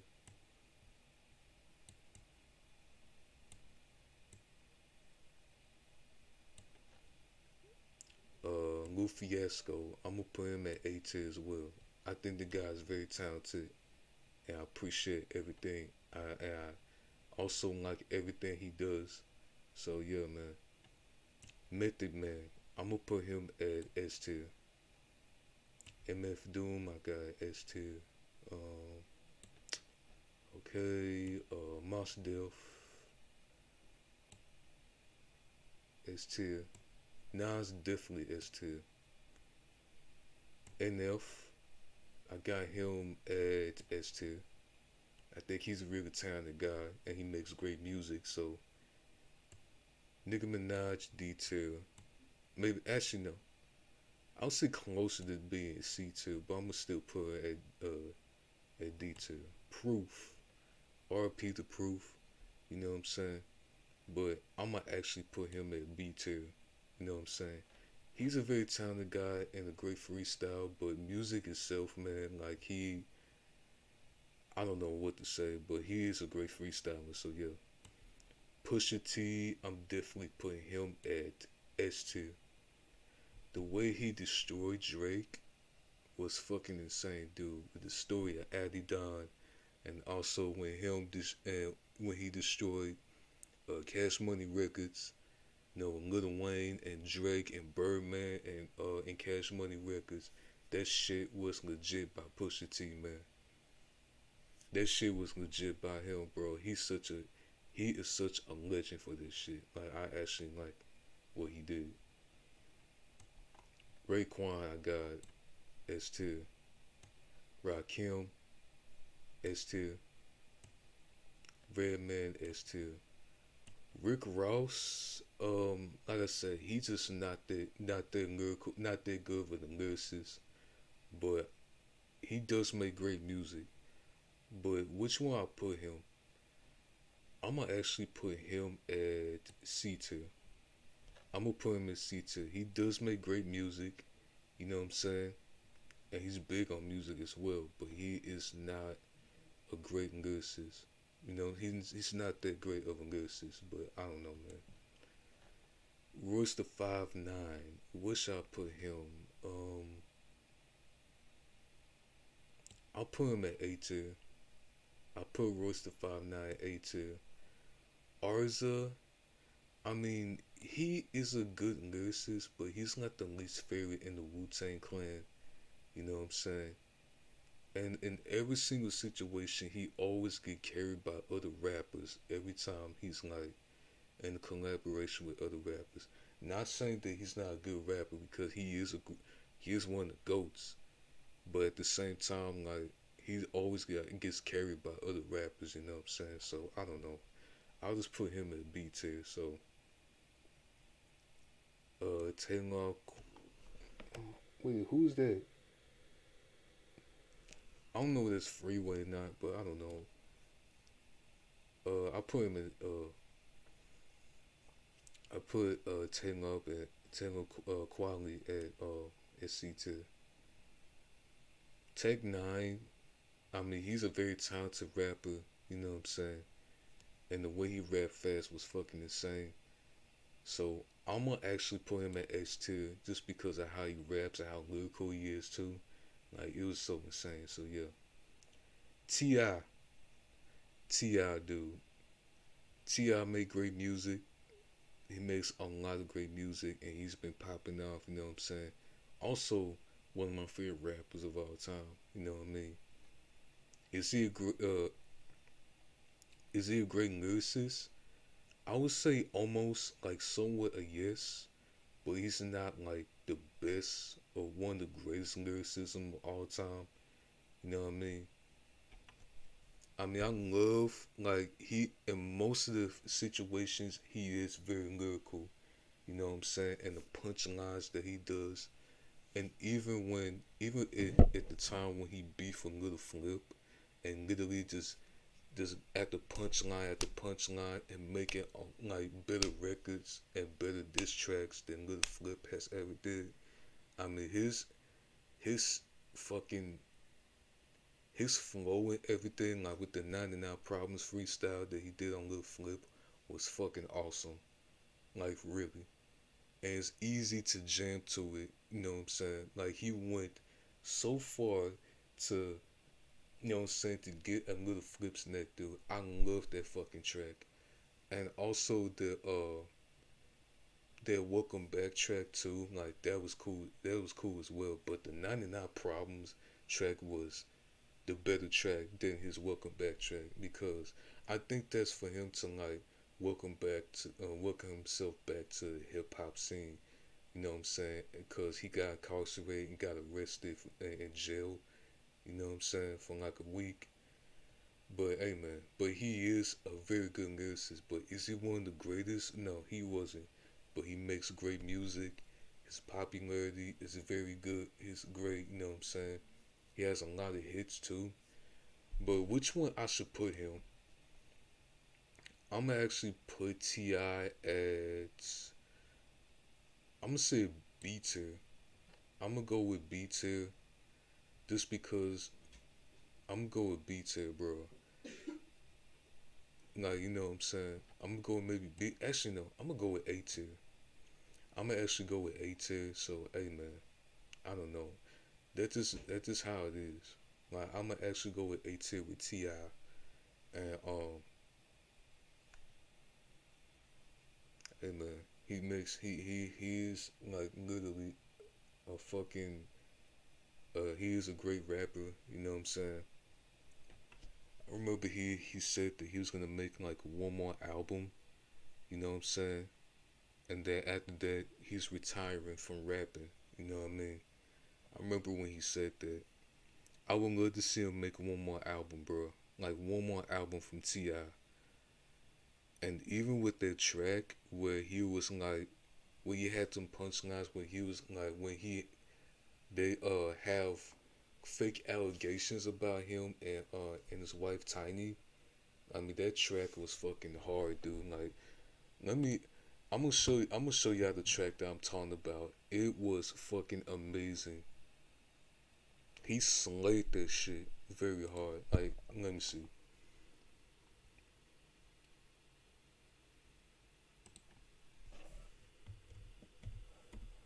It's called "This Is Where It Come To." I don't know why. I don't know why I said T.O. And yeah, he made a music video about this. But I'm gonna let y'all listen to the lyrics and listen to the fucking song to this. Like, it's just fucking amazing.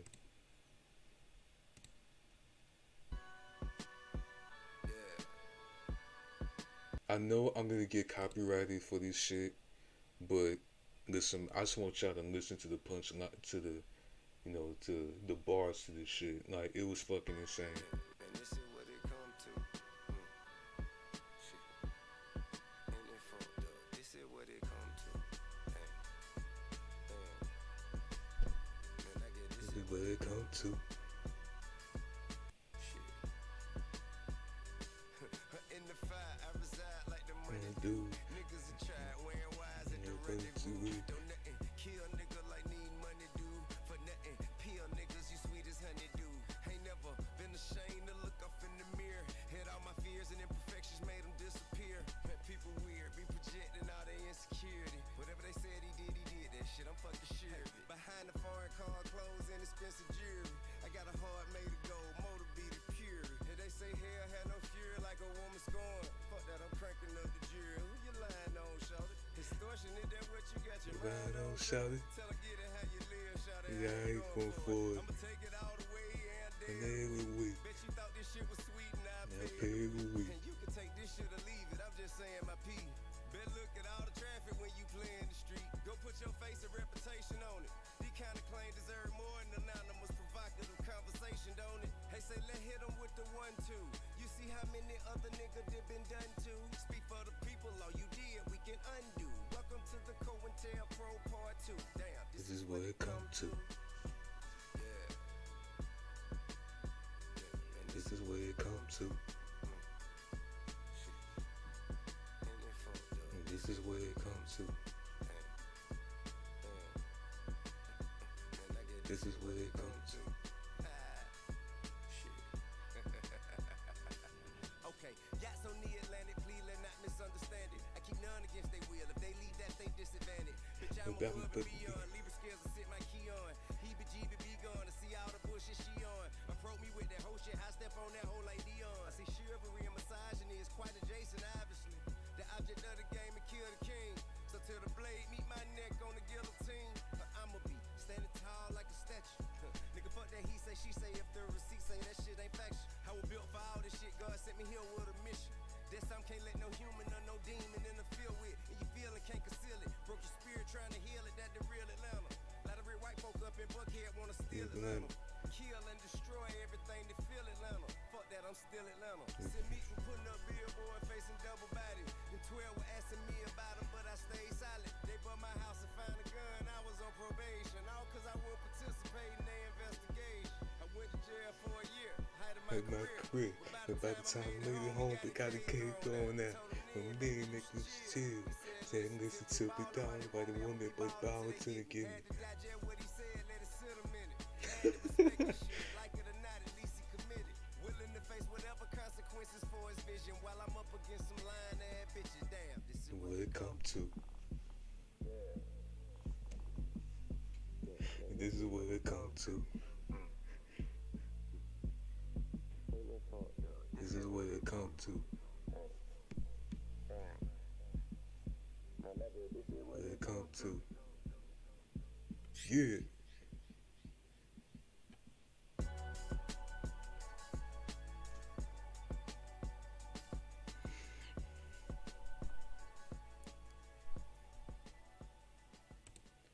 Like, for real, this song is fucking just insane, dude. The flow to it was fucking awesome. Like, the flow to it is just so different. Like, it's just different flows from him. The beat is just so goddamn hard. And the instrumental too. And even the hook to it as well. Like, oh my god, that song was fucking crazy, dude. Like, you know what I'm saying? Oh yeah. So yeah, I got T.I. at A tier. He's still a great fucking rapper, but he's not one of the greatest. But my god, man, that song when it comes to was fucking awesome, dude. Like, seriously. And oh yeah, I was gonna show you about Nas's song too, which is with him and 50 Cent too. But I'll show you after I get through with this tier list. Because I'm about to like kind of describe the of why I put just some of the rappers of why I put them at S tier and why I put them at this tier, that tier, you know what I'm saying?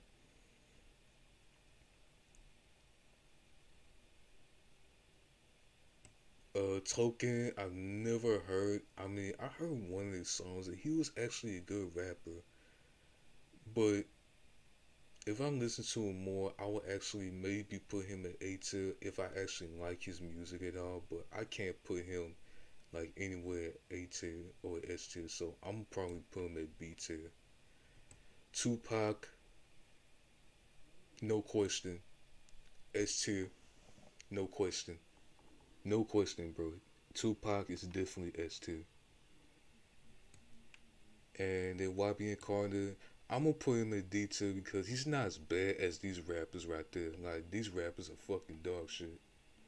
But, hey man. But yeah. But here we go. I was trying to let y'all listen to this song from Nas, man, cause Nas had released an album last month. It's called, wait, what's it called? I need to see. Amp has a platform. We could go play the music. We won't stop the music. Have a conversation. I mean, I haven't listened to the whole entire album from him, but my god, the only song that I listened to from this album was this Nas and 50 Cent song called Office Hours. Like, you know what I'm saying? And this song was so goddamn good. Like, seriously. I wish 50, I'm gonna let y'all listen to this song and let me see what the song is called. I mean, what album is this? It's called Mass Appeal. Like, Mass Appeal was the album name. That's the name of the album. And it was released last month in July, I think July 23rd, I think. I don't know. Oh my god, but I'm gonna let y'all listen. I know I'm about to get copyrighted for this shit. You know what I'm saying? But I'm gonna just let y'all listen to the song. And I'm gonna just let y'all listen to the fucking song with Nas and 50 Cent. Like, that song was fucking so awesome, dude. Like, I listened to that song so many times, like, holy shit. But I'm gonna let y'all listen to it because y'all pretty much timed me just talking right now. No reason to stop. This shit just flowing like water. Let it flow. Bruce Lee said, "Be like I ain't water." Even thinking.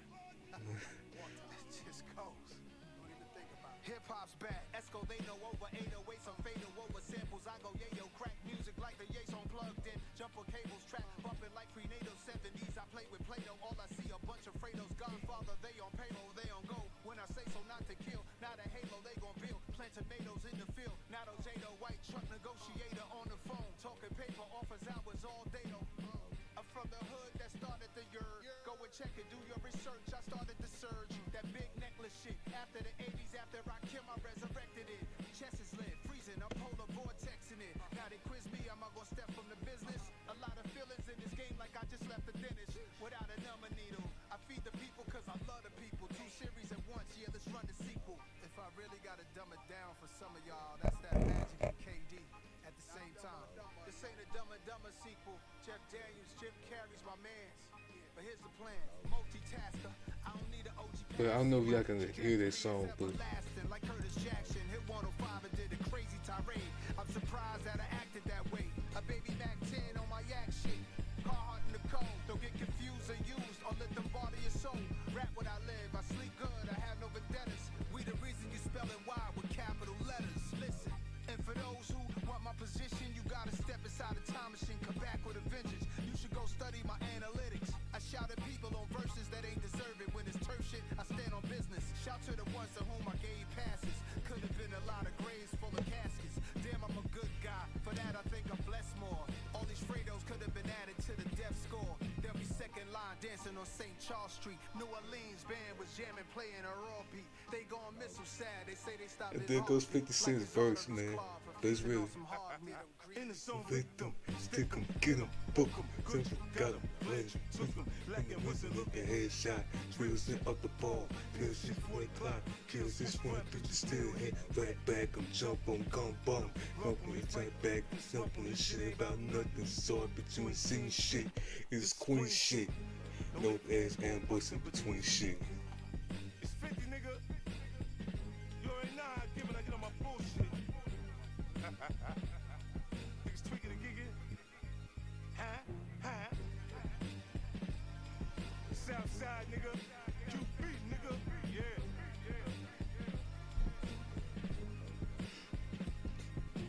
So, what we gonna do? Where Jungle at? What we gonna do? We standing here, we going out.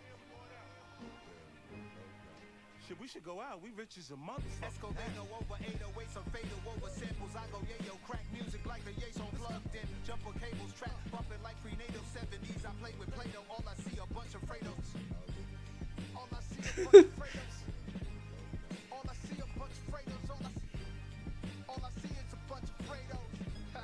Hey yo, Phil, I might put my next album out on G Unit. Can't let them smack me around our head.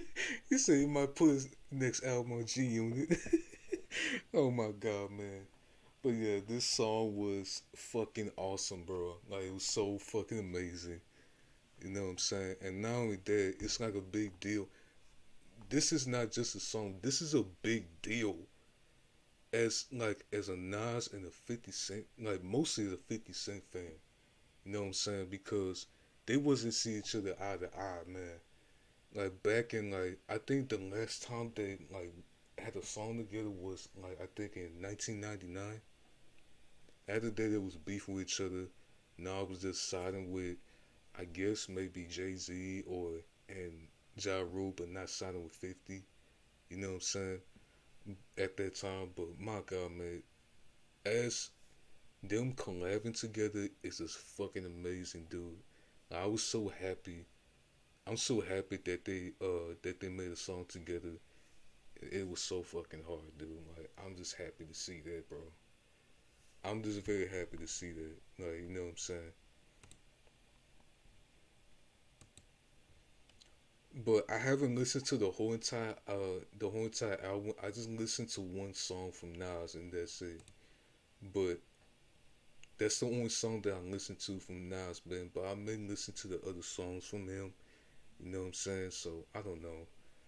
But that Office Hours song was fucking hard as hell. Like I enjoyed the fuck out of it. So yeah. And then we have DMX. Um, let's see, DMX.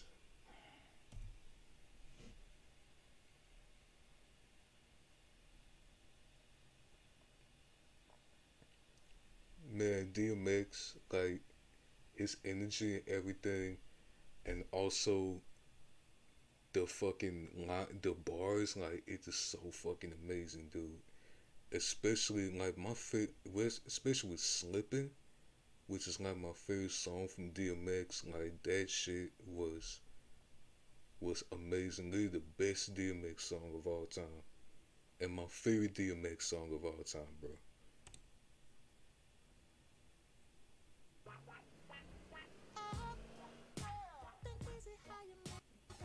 Yeah, I know the advertisement, but hey.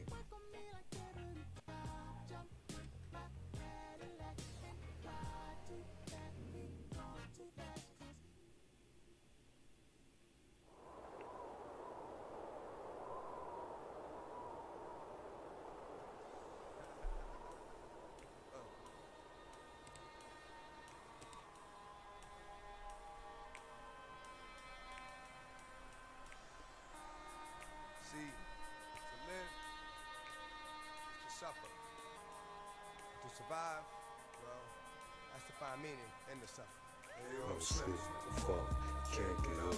I'm slip, fall, can't get up. I'm slip, fall, I got to get up. Back on my feet so I can test shit up. I'm slipping, fall, I can't get up. I'm slipping, fall, I can't get up. I'm slipping, fall, I got to get up. Back on my feet so I can test shit up. I'm mad through the mess, I miss it. I'm on my way, and I don't know it. Every day is not far away. It's just walking up and talking about it. Get to see my kids doing something more destructive with the time. You did it. No, because I've been there. No, I'm in there. Sit back and look it took me to get there. First, when the conversation after fly shit, I see that I'm a thing that needs to take the knees, part to the seed. Rubber bad breed, and heart that doesn't bleed. It's ready for the worst, man. It's been a boy I was. Said, but I come up with a dick up, I sure I was. Remember that's doing the nice until I couldn't tell. Listen, but I might be to jail. Never made the situation for a bitch to be a man. I but doesn't understand about the helping hand. Damn, and my boss done on my dick. Father made his first kid, but seven was my first bid. With a bid, was seen, the made the green, and I never seen in the dream. My own means, I'm moving it high off the hog. I never gave a fuck no, I'm dog. I'm up on my last. I'm in the club, nowhere fast. I'm slipping, fall, I can't get up. I'm slipping, fall, I can't get up. I'm slipping, fall, got to get up. Get back on my feet so I can test shit up. I'm slipping, fall, I can't get up. I'm slipping, fall, I can't get up. I'm slipping, fall, I got to get up. Get back on my feet so I can test shit up. And then I know the guy got over. And it's like over. And this guy cold. Then on my shoulder, then I did it. Then torch. And then we know it never get it that much.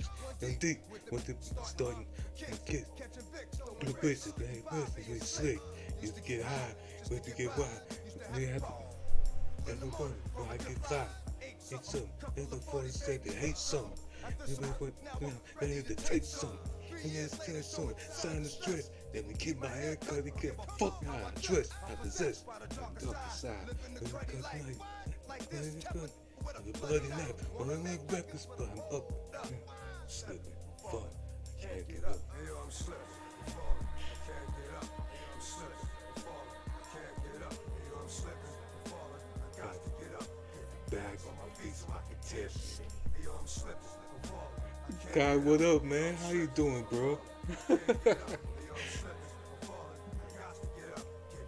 on my feet so I can test shit up. Hello, before I hit rock bottom. Like damn, when I got him open like a window, and I feel said to myself I could have been yo. On the TV, believe me, it could have done. I'm like, forgive, I guess, but I got a son. I got to do the right thing for shorty. That means no more getting high, drinking first so I get back. Drink type snake again. I know my man, nothing but love. You know what I know? I feel much respect to all my kept it real. You're doing wrong. It is your fucking song. So what it do? It goes just cause it's due. I'm slipping, fall, I can't get up. I'm slipping, fall, I can't get up. I'm slipping, fall, got to get up. Back on my feet so I can test shit up. I'm slipping, fall, I can't get up. I'm slipping, fall, you know.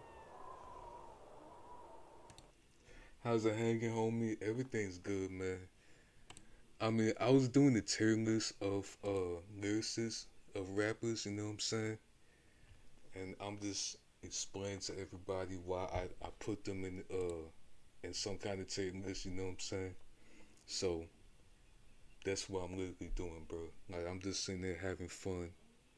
Just having fun in the stream, bro. Like, I've never been that much hyped up in my life, dude. Like, for real. But yeah, I'm doing great, man. I'm doing great. I'm doing great. Oh man. But yeah, Slipping, a Fairy DMX song. And the thing is, man, I just know every single lyric to this song. I think I know every lyric. And I think I can rap to every lyric to this song as well. To How's It Going Down by him as well. But my God, man. RP to DMX, like, what a fucking legend. I really miss, like, he's one of the GOATs, man, like, for real.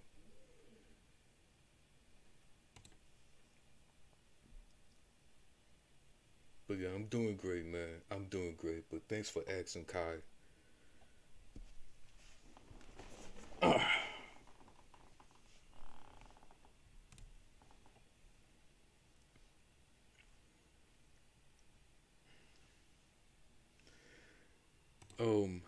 Oh yeah.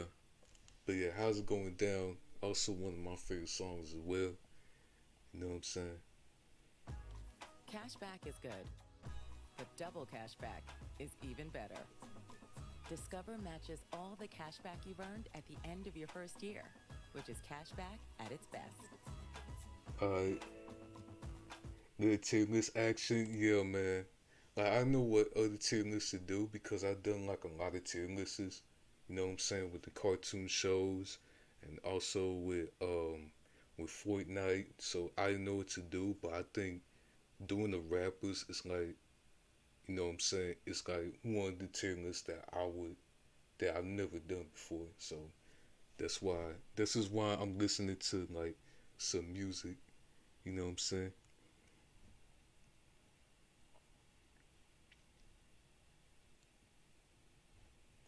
But yeah, let's listen to this song.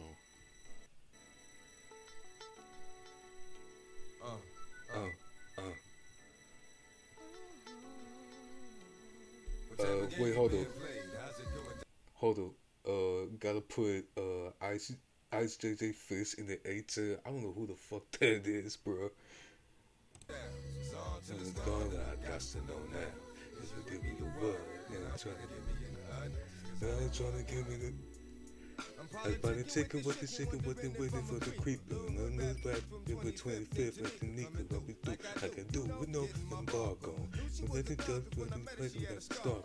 And if I'm looking size 7 girl with the face, black accent was 11 with curls. Go friend, remember me? We're way back to the stick cap with weight cabinet. In the teeth with the credit. So here was all good. But you know my spitting them for the thing to the first day of the small hood. So I would to come and get the number. And I want to trap and I all see what's up. And then I show you maybe what to do something nice. So never get me for to do something tonight. And nobody can see right. So you look like T-tight. They pop. They get with the light with my gone to this gone now. I got to know now. Cause you give me the word. They're trying to give me. Cause I'm trying to give me the. Need to be the play not to go down. Gone to this gone now. I got to know now. If it could be the word. They're trying to give me. Cause I'm trying to give me the. And it's doing like you need what you want. What's for nothing, cause I got you. What you front, and what you bigger father, it don't matter. Bad me up, and that then fell. But that thing wasn't that, it wasn't me. And come to the mother with a boo, and lose with me. And it's back with pussy, my name, y'all just. But this cat, they thought with me and stuff, it flex. Don't have to break it. They will have to get back with the GP. WP, what? It's a leap. It's with you, it's his daddy. And he's going 7 months away from looking at that caddy. And I know, I'm out, no, it's to go. And just put it, 5-4, eating joke, get that. With that, we can split that. Sit back. Get that. Get that.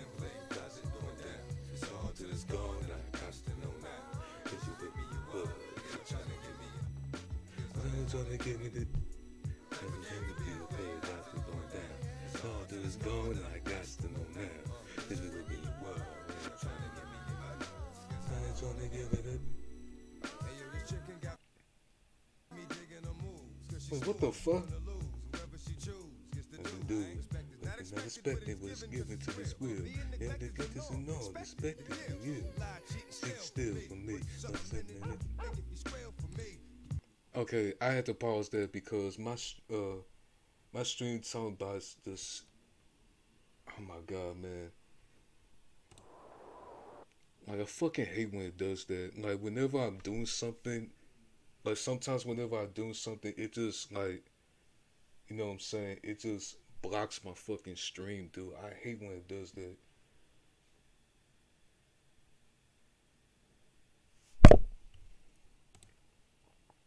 But yeah, man.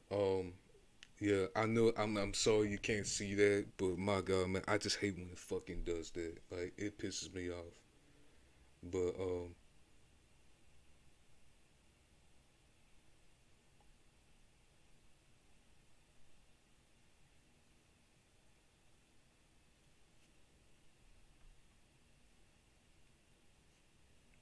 yeah, man. DMX, one of the goats, man. RIP to him. Really miss him, bro. Like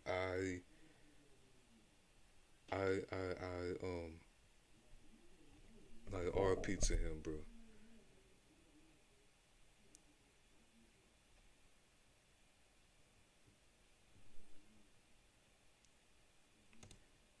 Nah, Eminem, bro.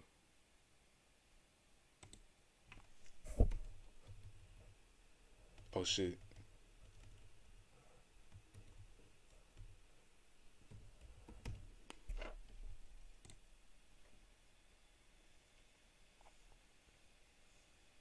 Just Lose Yourself and oh, I know what song to play. It's Dr. Dre.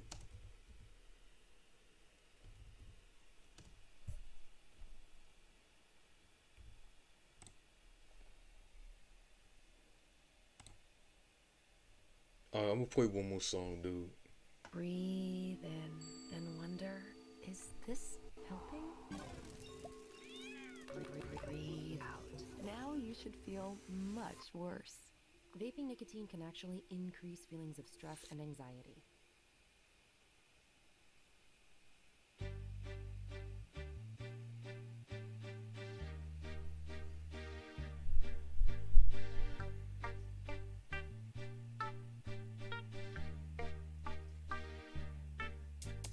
Y'all know me, still the same OG, but I've been low-key. Hated on by most these niggas with no cheese, no deals and no G's, no wheels and no keys, no boats, no snowmobiles and no skis. Mad at me cause I can finally afford to provide my family with groceries. Got a crib with a studio and a saw full of tracks, to add to the wall full of plaques, hanging up in the office and back of my house like trophies. Did y'all think I'ma let my dough freeze? Hold please, you better bow down on both knees. Who you think taught you to smoke trees? Who you think brought you to ODs? Easy E's, Ice Cubes and DOCs, the Snoop D-O-double G's, and a group that said motherfuck the police. Gave you a tape full of dope beats to bump when you stroll through in your hood. And when your album sales wasn't doing too good, who's the doc that he told you to go see? Y'all better listen up closely. All you niggas that said that I turn pop or the firm flop, y'all are the reason that Dre ain't been getting no sleep. So fuck y'all, all of y'all. If y'all don't like me, blow me. Y'all are gonna keep fucking around with me and turn me back to the old me. Nowadays, everybody wanna talk like they got something to say, but nothing comes out when they move their lips. It's a gibberish, and motherfuckers act like they forgot about Dre. Nowadays, everybody wanna talk like they got something to say, but nothing comes out when they move their lips. Just a bunch of gibberish, and motherfuckers act like they forgot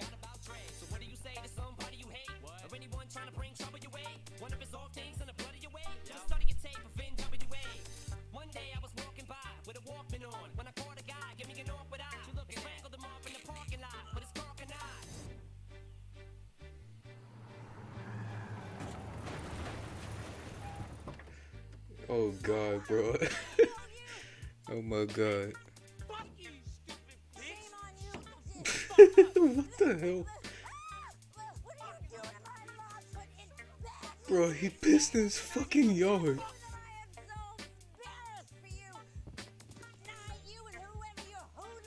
They're both drunk.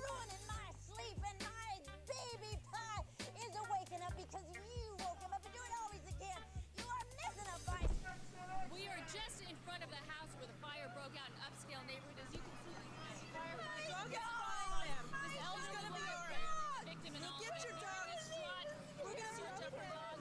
And this gentleman here, he claims to have seen it all happen. Can you tell me your name, sir? Yeah, all I know is I'm upstairs, I'm listening to my Will Smith CD, and I seen all these flames go everywhere. You know what I'm saying? Hold on a minute, bitch. Yo, hey, hold on a minute. Yo, What the fuck? what?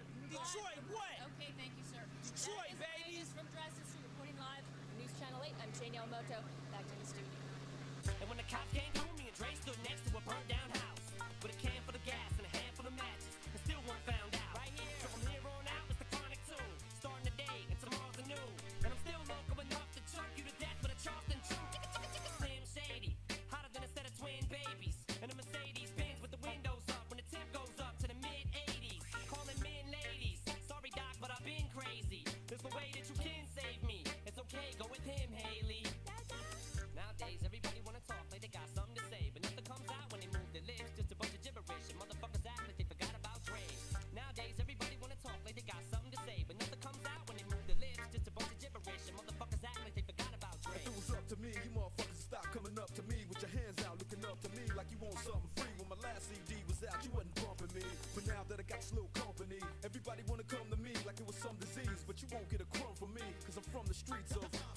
I told them all them little gangsters, who you think helped mold them all? Now you wanna run around talking about guns like I ain't got none. What you think I sold them all? Cause I stay well off. Now all I get is hate mail all day saying Dre fell off. What? Cause I've been in the lab with a pen in the pad trying to get this damn label off. I ain't having that. This is the millennium of aftermath. It ain't gonna be nothing after that. So give me one more platinum plaque and fuck rap, you can have it back. So where's all the mad rappers at? It's like a jungle in this habitat. But all you savage cats know that I was strapped with gas when you were cuddling a cabbage patch. Nowadays, everybody wanna talk like they got something to say, but nothing comes out when they move their lips. Just a bunch of gibberish, and motherfuckers act like they forgot about Dre. Who's next? Coming in stomping this hit from Bronson in collaboration with Dre from Compton. I came to say a little something. Hitman at your service. Highly intensive tongue talents making all nervous. Y'all faking. I'm 4-9 with my rhymes on purpose. Y'all hating. Popped up with Dre. Y'all nervous. Y'all waiting. Anticipating my arrival. California survivalists. Smash on any man rival this. Blast on anyone who don't ride with it. Y'all better buy my ish.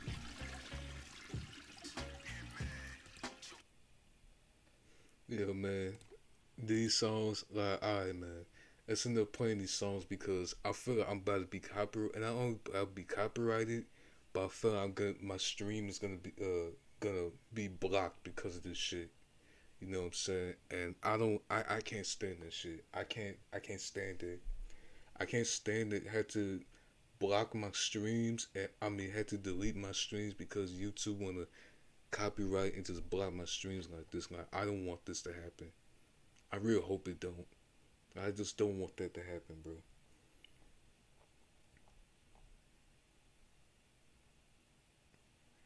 I kind of rather a copyright claim than my stream to be blocked and have a copyright strike because, hey, man, copyright strike is just fucking frustrating as hell, dude. Like, seriously. But yeah, that's all the songs that I was gonna show y'all because, you know, I don't want to listen too much music because if I listen too much music, then I think my stream is gonna be blocked completely. You know what I'm saying? So I don't know.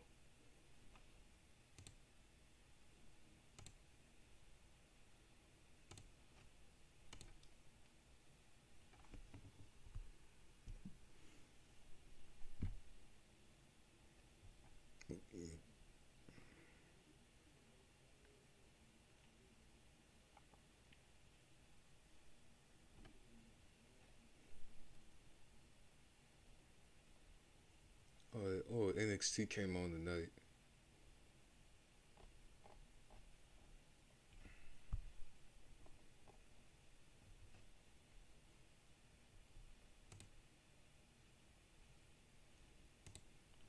if my stream get blocked, then I will be doing this tier list stream again.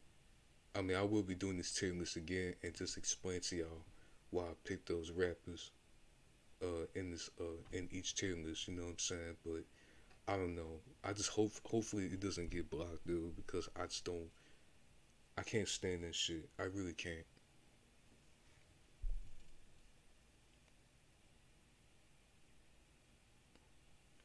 Like, hey man, like for me, like yes, most of the time I'm like a quiet person. It's mostly me in real life. But whenever I'm on stream or when we're playing on video games, I'm just a little bit loud, but not too loud. You know what I'm saying? It just depends, like if I want to be in a good mood, or if I feel like being in a good mood. You know what I'm saying? So I don't know, man. That's just who I am. It's a bit loud when I'm playing video games and when I'm streaming, but whenever I'm what's it called? Whenever I'm in real life off stream, I'm just a quiet person. You know what I'm saying? I'm mostly a quiet person. Like I could be hyped up on stream, I could like have fun on there, but I'm just but in real life I'm just mostly and off stream, I'm just a really quiet person. So hey man. Have you tried the Rave app I told you about? I haven't tried it yet. Like I've been too busy, so I haven't even tried the Rave app yet. But I will try it out. You know what I'm saying? I will try it out. But I'm not gonna. But I don't know, man.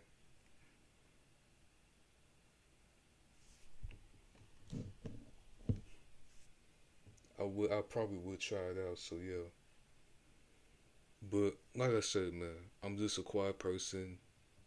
Mostly I'm a quiet person. But whenever I'm streaming and playing games, like I'm just a little bit loud. You know what I mean? I don't want to be a bully. I don't want to like, just I want to just entertain you guys as much as I can you know, because that's just what I mostly care about. Like in this channel, what the fuck, bro? I almost choked.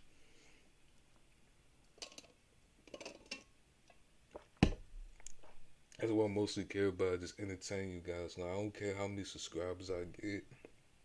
I don't care how many views I get either. What I care about is entertaining you guys, gaining audience and entertaining you guys as much as possible.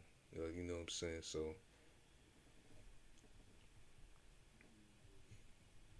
I mean, that's the thing about YouTube Kick and Twitch. You can watch what you want, even movies. Yeah, I agree with you. Like you know what I'm saying? Wait, are you talking about the Rave app or are you talking about what I'm talking about? You know what I'm saying?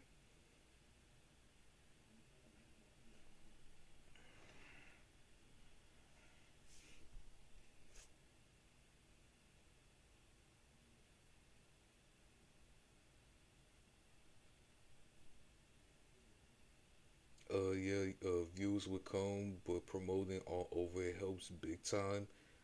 Yeah, I agree with you. But the reason, like, I promote my YouTube channel on mostly on Discord, and I promote it on X. You know what I'm saying? Like, um I don't promote it on Instagram, and I don't promote it on TikTok that much. You know what I mean? But I just want to like if anybody like it doesn't matter if y'all want to come to my stream or not. Like I just if y'all don't want to come, yeah, like I'm not trying to force anybody to come to my stream. Oh shit, bro, what the fuck am I choking on? What the hell?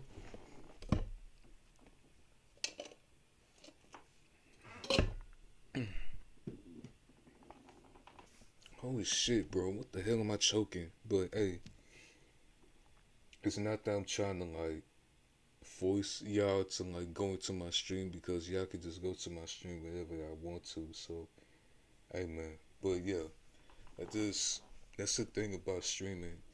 And like I even said this before while I was reacting to Delores' first video that the definition of success, like my definition of success, is just be happy of what you do. And she even said that, and that's also my definition of success. But also, what is the definition of success too? Is just being yourself, and that's the most important thing about streaming. Is being yourself. That's the most important thing about streaming and becoming a YouTuber. It's just being yourself, man. And that's something that people, that's something that everybody should be doing. You know what I'm saying?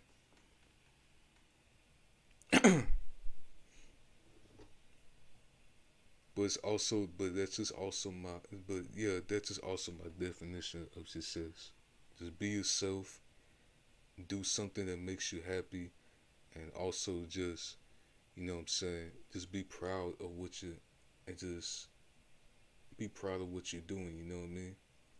So, yeah, that's the thing about that shit. So, yeah. When promoting on Twitter, it helps too, and YouTube hashtags too. Yeah, I agree because I do that. Like I don't do that a lot on Twitter. Excuse me, but the only time I do that is when I feel like that I need more subscribers, or when I feel like that I've been stuck in the same subscribers like every single time. So that's the only time I promote my YouTube channel just randomly on Twitter and on YouTube. So and on Discord too. But yeah, I don't know, man. But I just don't want to like annoy people and just force people to go into my YouTube channel. Like I don't like forcing people to do anything, and that's the thing about this shit. So I don't know, bro. So I don't know, but that's just me. That's just who I am. But yeah, well, it's been fun. Like let me see how long I stream. I'm almost at 4 hours now. Like I said, hopefully my stream doesn't get blocked. But right now, hold up, I forgot. Hold up a second.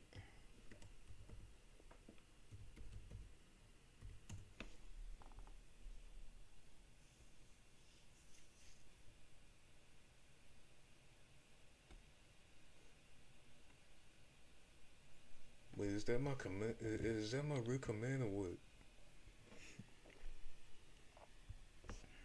Let me look at my Nightbot commands.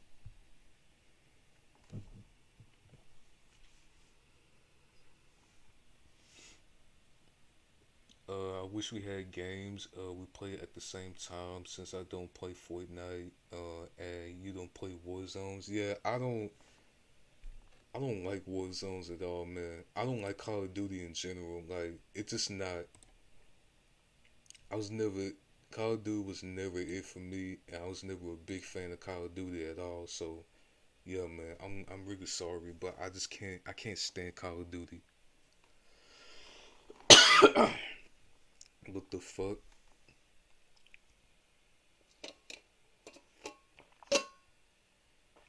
Bro, sorry, cough, man. Like I feel like I was choking on something. Like I don't know what's on my fucking throat. Like what the hell?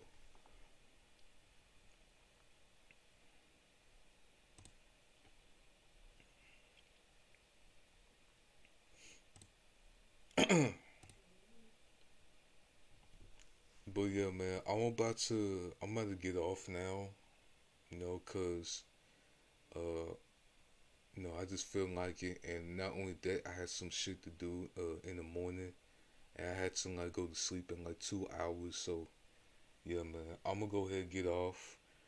I'll Here goes my social media. I pinned my social medias on my the links on my social media. You know what I'm saying? My X, my Instagram, Discord, and also my TikTok account. You gotta follow me on this. So yeah, go ahead and follow me on my social medias.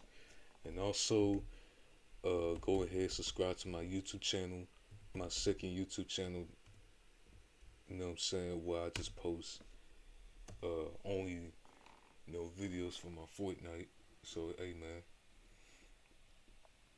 But yeah, I'm gonna go get off. And I'll be going to sleep in like 2 hours because, like I said, I had some shit to do tomorrow. I will be doing a Just Chatting stream again tomorrow, so I'll let you guys know when I'll be doing this shit. So hey man, so yeah, I want to say peace out. I hope everybody have a good night. It's been fun hanging out in my chat, and like I said, hopefully my stream doesn't get blocked or copyrighted just because of the music that I'm listening to. So I don't know, man. I'll just let you guys. So I don't know, man. Hopefully it doesn't happen, cause I just hate it when I listen to when I do something and my stream get blocked. So yeah, man. We want Jinder to be a Roman. Hell no, man. Jinder Mahal is fucking dog shit. Like he fucking sucks, dude. Especially him having the worst fucking title reign of all time since the Great Khali, man. Dude, he fucking sucks, dude. He sucks.